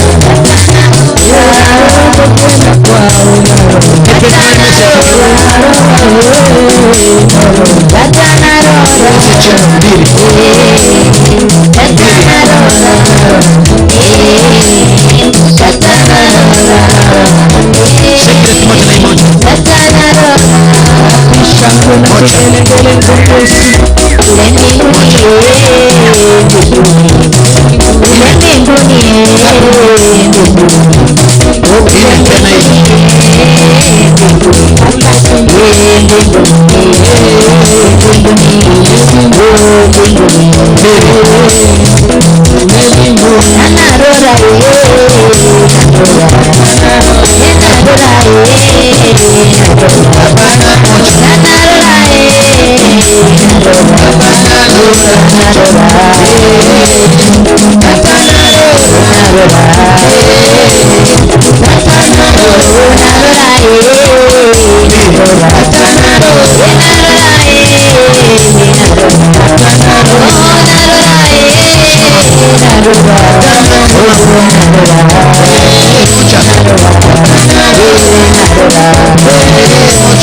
Kuna mtu amepakia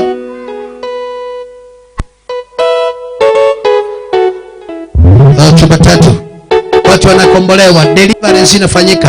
Tena chupa moja.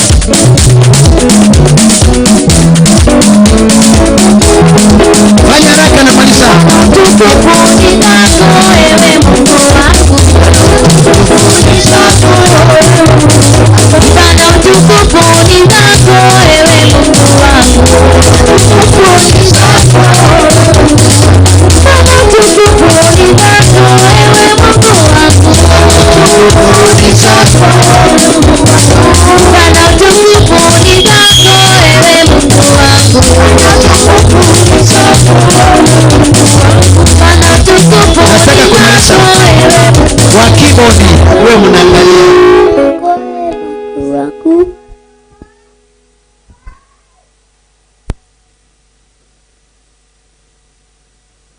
Bwana asifiwe. Si ni vizuri?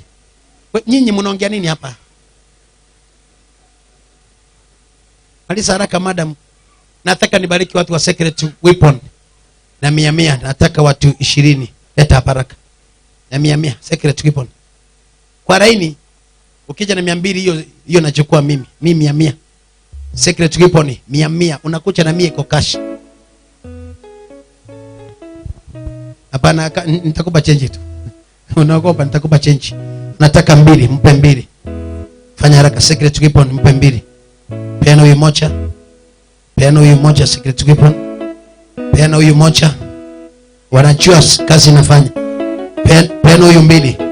Peana huyu 2. Peana huyu moja. Peana huyu moja. Chukua zile chupa tatu pewe dada. Enda bado pewe. Peana huyu moja. Peana huyu moja. Peana huyu 2. Peana ni wewe Bwana unatosha.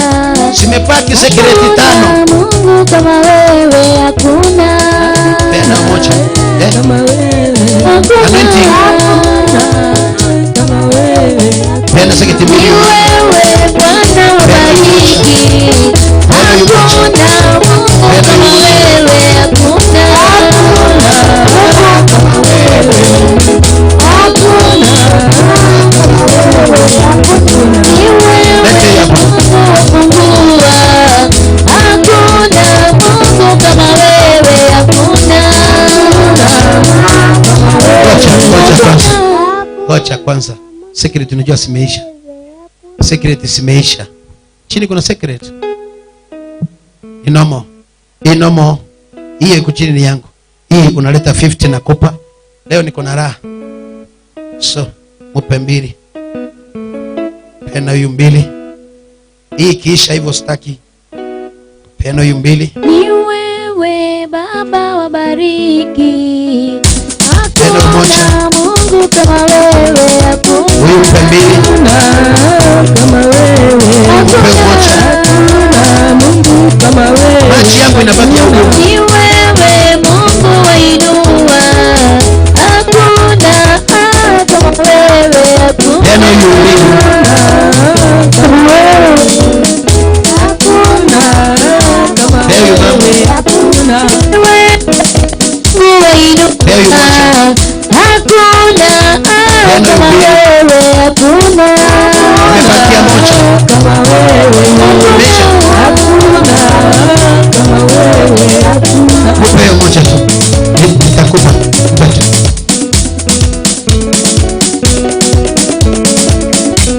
Leta hiyo. Hii ndio imebaki peke yake.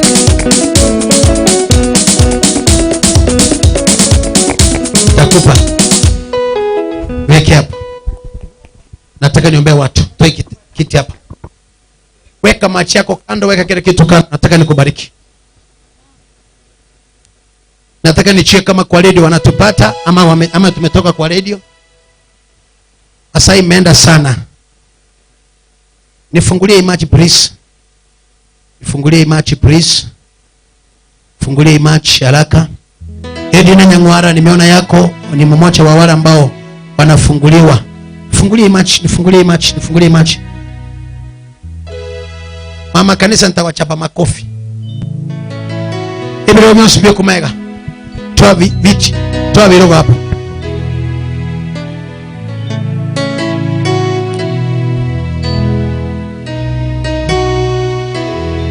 Hii nakuombea tu dakika moja tu na watu wanafunguliwa hapa. Achana watu tu. Achana watu, simsukume usimwambie mpe njia. Anajua. Anajua atapeana njia. Inua tu mikono shumari ulipo. Sikango maiga kego. Chukua hatua nyuma. Chukua hatua nyuma. Chukua hatua nyuma. Chukua hatua nyuma. Chukua hatua nyuma kidogo. Mufike kwa hiyo mti hapo. Hapo mahali mama Buchiluko, hapo hivyo. Tosha. Inua tu mikono juu, abudu Mungu. Inakuabudu Baba. Inakuabudu. Hakuna mwingine. Ninakuinua, ninakuinua Yesu, ninakuinua wewe, hakuna mwingine. Ninakuinua wewe, Ninakuinua Baba. ninakuinua wewe, hakuna mwingine. Ninakuinua wewe, ninakuinua Yesu, ninakuinua wewe, hakuna mwingine. Ninakuinua wewe. Inua mkono wako chini mwili, funga macho yako. Baba, kwa jina la Yesu, wewe unatawala milele. Yes. Bwana, nimewapa roho ya kumiliki. Yes. Nimewafanyia iron feet anointing. Yes. Hiyo miguu nimeanza kuachilia moto. Yes. Wengine laana zilizowekwa mahali mnatembea Inaondoka. nimeanza kuweka moto. Pika jina. Yes. Nikala baba. Funga macho yako, weka kama si mchawi. Kasi ya Mungu inaanza hivyo. Kasi ya Mungu inaanza hivyo. Yes. Ninaanza kuweka moto. Meanza. Kule mbele wasivunje madhabahu yangu. Kule mbele. Inua mikono yako juu. Ya la la la la la la la la la. Wana walioweka. Wana walioweka watu wanakombolewa. Asha mko wapi? Asha. Watu wame maabuchu. Saidia watu wakoma chini. Rikala baba baba baba baba baba baba baba. Rikala baba baba baba. Funga macho yako. onye koromoro yekele kudigire. Onye kutumire kuchama ndigire. Kama kuja kuombewa funga macho yako. Kuna maroho inaondoka. Yes. Yes. Hiyo miguu yako vitu vinatembea. Vitu vinatembea. Unateseka vya kutosha. Yes. Ya. Power. Neema ya Jehova yenye utukufu. Neema tena simu tuta mwingine. Angalia watu wanaombewa. Simu kama imeingia maji tutarudi wengine. In the name of Jesus. In the name of Jesus. Funga macho. Kila madhabahu walioinua. Kila maagano walioinua. Touch. Yes.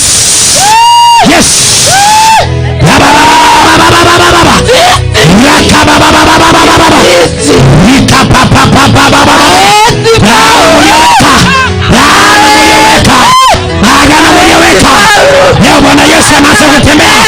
Yes. Yote mliowekewa, yote walioinua. I say catch fire. Nasema pokea moto.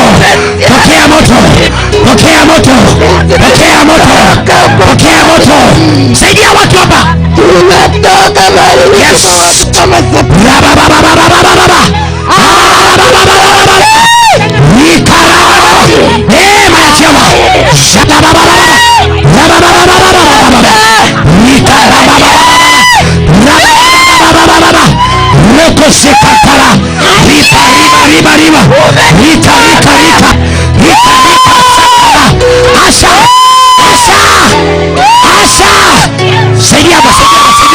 Senyabo chini.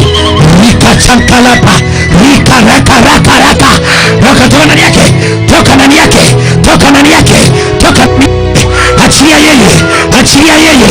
Achia maisha yao. Yes. Catch fire. Asha. Job usimsaidie hapa. Job. Watu wako hapa chini saidia. Mtu mwingine asikusikie waya. Yes. Kombolewa na Jehova. Kombolewa na Mungu mwenyewe. Maagano walioweka. Saidia watu. Madhabahu walioinua. Chochote walichopanda kwako. Saidia haba. Yes. Nguvu ya Mungu ndio hiyo. Neema ya Jehova itawale kwa maisha yako. Asa kule nyuma kuna watu wako chini. Rikana baba. Oh Jesus.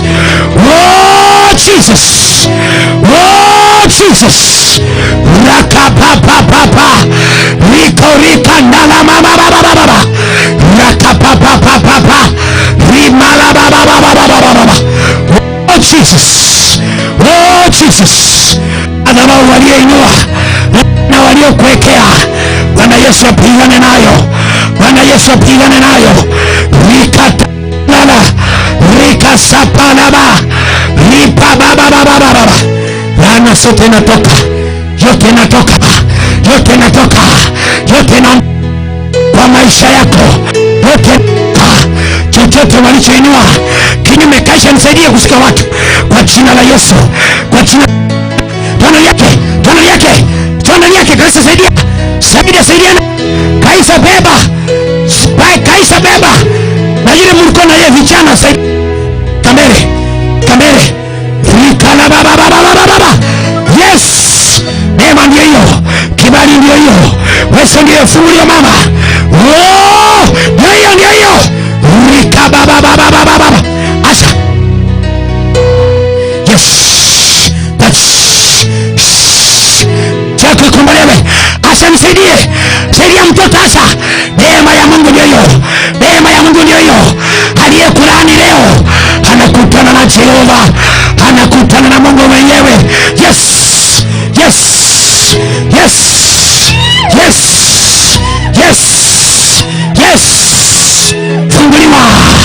Funguliwa. Oh yes. Asha. Yes. Rakala baba. Rikantala baba. Asha nisaidie hapa.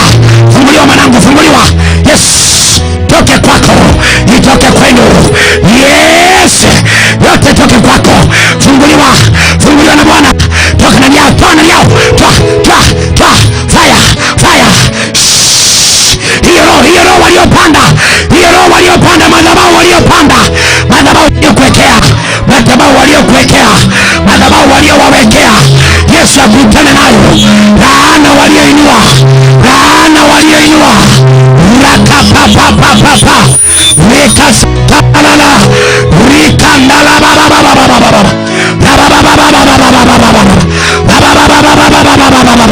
funguliwa na Jehova, funguliwa na Yesu. Yes, yes, yes, yes, yes. Touch, touch, touch. Neema ndio hiyo, neema ya Mungu, kibali cha Jehova, uwezo wa Mungu, nguvu ya Mungu itawale, itawale, itawale. Yesu awainue, Yesu awakomboe, Yesu awakomboe, Yesu awakomboe. Yes, yes. Weka hapa chini, weka hapa chini. Yes, songa nyuma, songa nyuma. Inua mikono juu, sema Bwana Yesu, leo aliyenilaani ninajinasua, miguu yangu haitakaa na mateso. Shika kichwa chako, shika kichwa chako. Walionena kinyume na kichwa chako, wakanena kinyume na kichwa chako, kamata hiyo kichwa. Kuna vitu vinaondoka, kuna vitu Yesu anapigana nazo. Oh Jesus, Bwana Yesu simama. Ndio unaona watu wanaanguka peke yao, wanaanguka peke yao. Si lazima hapo tu, weka hapa, weka hapa, weka hapa, weka hapa chini. Leta vitambaa funika, leta vitambaa funika, shika tu kichwa. Yes, maagano waliokuletea, asha leta vitambaa hapa. Maagano waliokuletea wakaweka maagano kwako, wakafunga akili yako, funga akili yako, wakafunga akili yako, wakafunga akili yako. Inalipuka sasa. Kwa hiyo akili walifunga, imetumana moto. Hiyo kichwa kuna moto na waka ndani. Unafungua akili yako leo, akili yako leo inafunguliwa.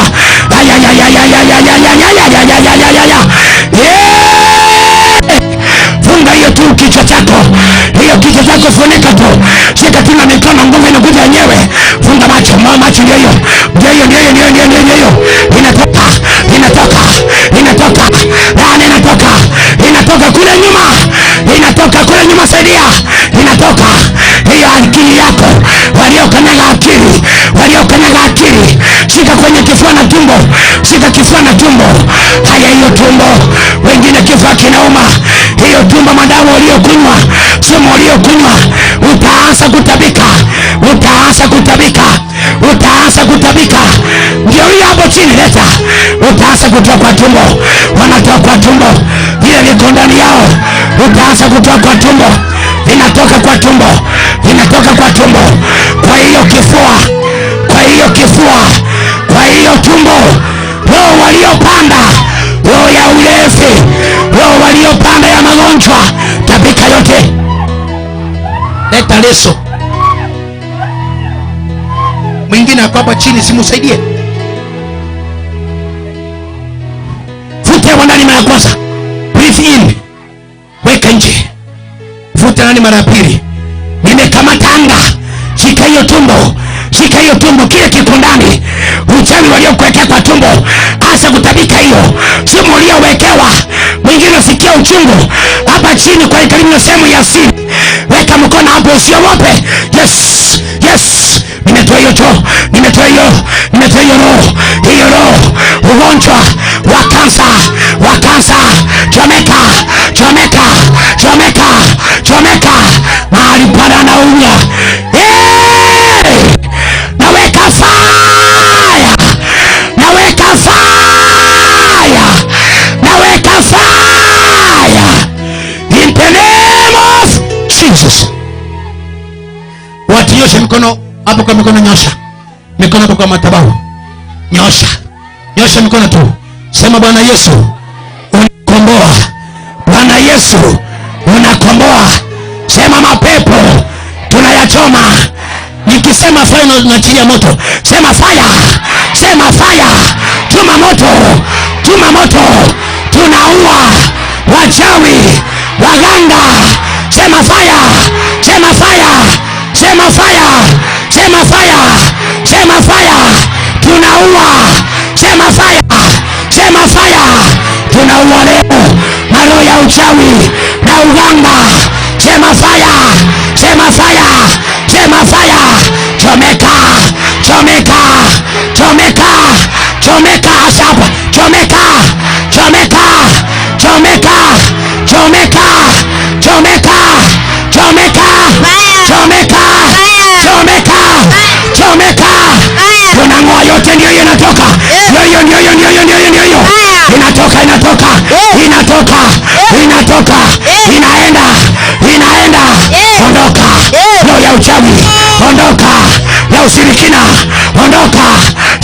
Yesu, ondoka in the name of Jesus. Tukiwa katika hiyo hali, watu songa nyuma. Songa nyuma. Songa nyuma.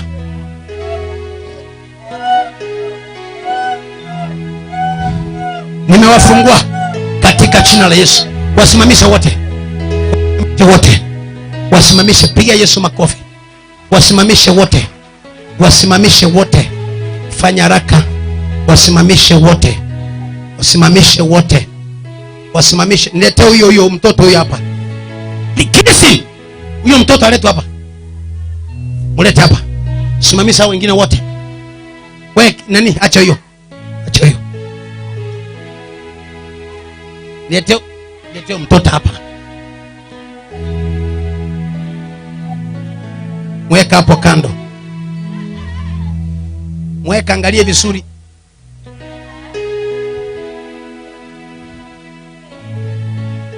Kile ulichoweka kwa huyo mtoto mwenye alikutuma kwenye tumbo mahali uliweka. Haya, nimeweka moto wa Mungu. Toa hiyo kabisa. Hiyo roho ya nyoka. Roho ya nyoka. Roho ya nyoka. Tunatoa ndani yake. Hiyo maroho. Sema fire. Sema fire. Sema fire. Sema fire. Sema fire. Ebu achilia yeye peke yake.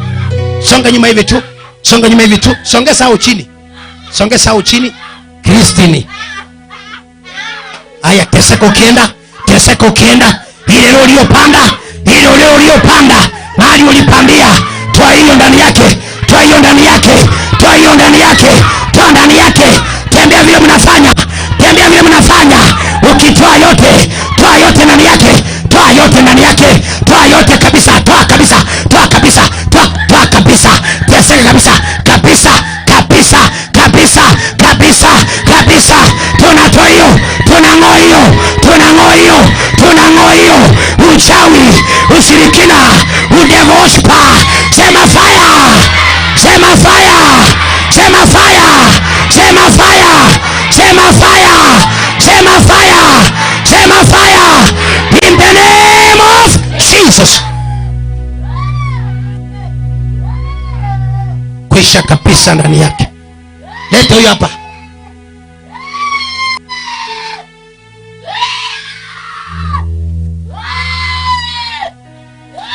Roho ya madefo. Nimeweka moto wa Mungu hapa. Roho ya devil worshiping. Angalia vidole peke yako utachua. Ni roho ya devil worshiping. Angalia ishara kwa vidole. Mnafanyaje mkiua? Fanya vile mnafanya, mnaua tuone. Songa hivi. Fanya tuone. Haya, kamata sasa watu mkiua tuone vile mnaua. Unatoaje roho ya mtu? Tuonyeshe vile unatoa roho ya mtu. Tuonyeshe vile unatoa. Fanya haraka. Vile unatoa, fanya haraka. Fanya haraka vile unatoa. Vile unatoa roho ya mtu. Haya, ndio nafanya hivyo. Alafu unatoa. Na mimi leo nataka nitoe hiyo roho yako kwa huyo mtoto. Huyo mtoto tunamnasua. Sema fire. Sema fire. Roho ya kuzimu tunang'oa. Roho ya mapepo tunang'oa. In the name of Jesus. Toa yote ndani yake, huyo mtoto akombolewe. Simamisha. Tarea kule nyuma. Hao wawili niletee yule hapa. Mbwate chiasa agaye budi gerene tiamo. Kule nyuma weka godoro, hao wamefunguliwa. Weka huyo hapo chini. Aya, shetani. Nani alikutuma? Vile unafanyanga utatesa watu wa Mungu tena. Au utatesa tena watu wa Mungu. Huyu mandada akombolewe. Leo amepata mamlaka. Nimeweka nguvu kwa mwili wake. Nimeweka kibali hata kwa mwili wake. Tumetoa kila alama in the name of Jesus. Pigia Yesu makofi. Pigia Yesu makofi. Bwana asifiwe. Amen. Nipe hiyo machi.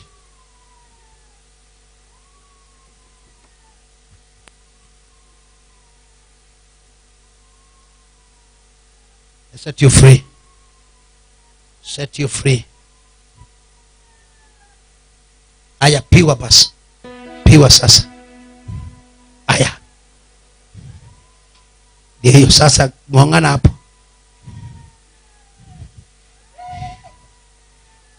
inafungua kabisa maisha yake. Huyu endo mpe maji ya kunywa, anapiga kelele.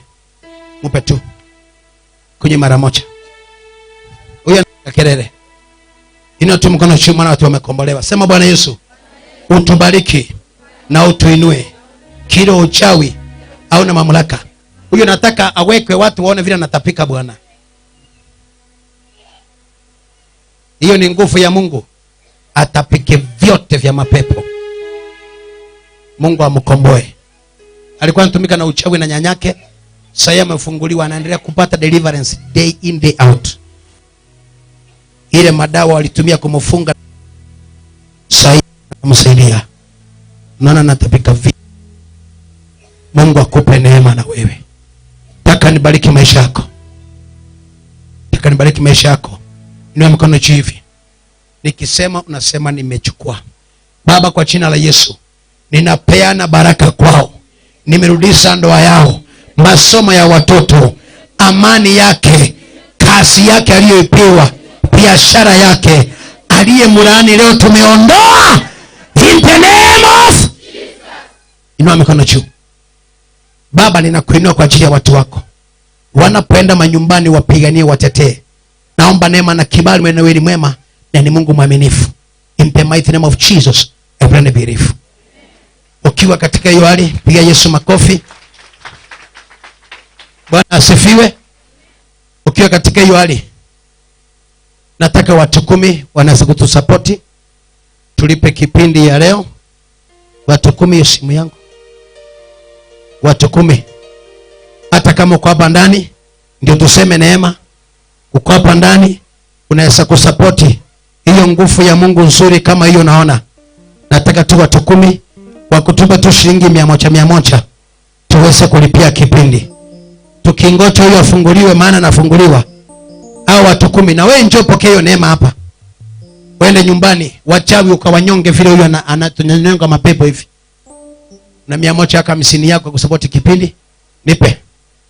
Leta kwa mkononi hapa. Pokee neema hapa. Baadaye nitaombea mwingine atawekea mkono na atapata nguvu. Ndio uchoe imeingia kwako. Imagine kusimama tuna na hiyo nguvu iko. Leta hiyo 100 yako, 50 yako. God bless you. Ya kusupport kipindi lete. Hiyo una support kipindi. Wale hata wale wako kwa radio, namba ni 0714 090261. Tumana hapo kwa simu. Na mtu akitumana mtaniambia. Huyo pia anatumika, angalia hata vidole vyake vile viko. Nimemwacha makusudi. Ukujo support kipindi, tusaidie. Huyo pia anatumika na mashetani. Angalia hata vile vidole vyake viko. Huyo akikushika kama ni mwanaume hawezi kutoka. Kama ni mwanamke akikutumia kukuharibu ndoa inalipika tu. Na si kupenda, maana ni roho imesukuma kwake. Wacha kuangalia tu. Angalia ukikuja na supporting. Wamekuja watu wawili. Wewe pia na wewe leta yako 50 yako 100 yako. Tusupport kipindi. Maana tuko kwa radio imagine na tunasikika. Sichambia watu waende, maana tunasema neema. Nani mwingine amepakia kusupport? Amen. Kuna mama alikuwa anataka anointing yako wapi? Nipe anointing ndogo ya kukunywa. Kuna yule mama akuja achukua anointing yake. Ameenda wapi hiyo mama? Imagine nikifunga nikitoka hapo usinifuate kwa gari.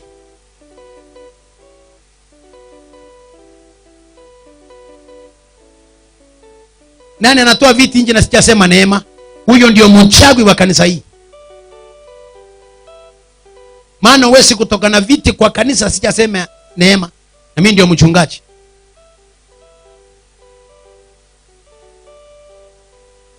Mafuta iko ni ya 500 si ya 400. Iko. Alete 500 achukue mafuta.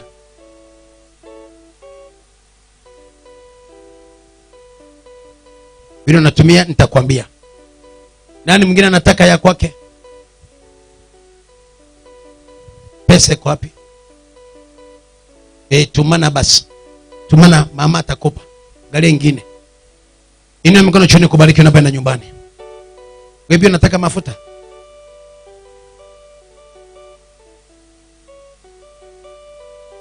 Ndio meta pesa leo hii. Tutatumana, italetwa Jumatano. Nimekumbuka. Utaletewa Jumatano yako. Sawa. Huyu mche mama. Nataka muelewe. Shida yako nini mama? Waambie tu watu.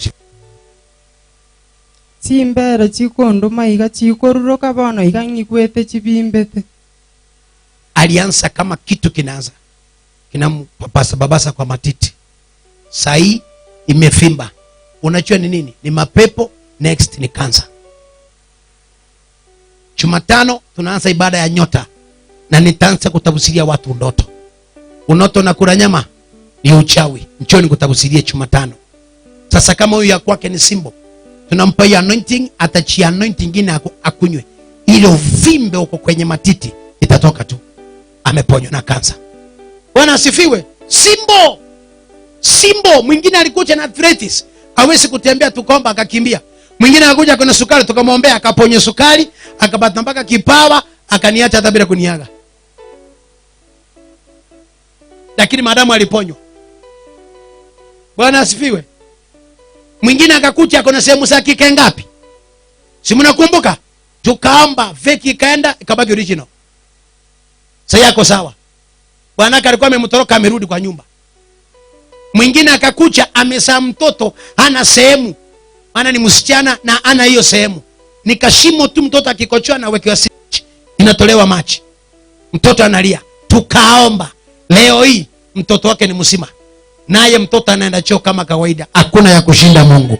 Huyo Mungu na wewe pia kutendea muujiza. Haleluya.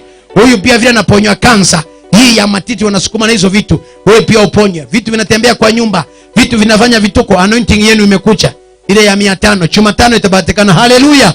Wale vitu vinatembea kwa nyumba, vinatembea Kerama, vinatembea Irongo, vinatembea Gesona. Jumatano njoo chukua anointing yako, nenda kaue mchawi wako. Inua mkono juu.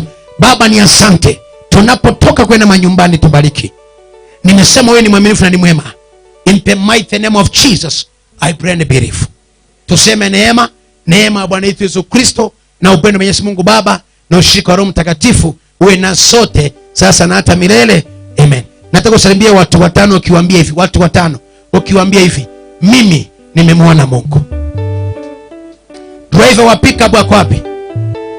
Driver wa pickup akuche nimpe pesa ya mafuta. Nipe pesa. Driver wa pickup unapeleka watu tulipo moja alafu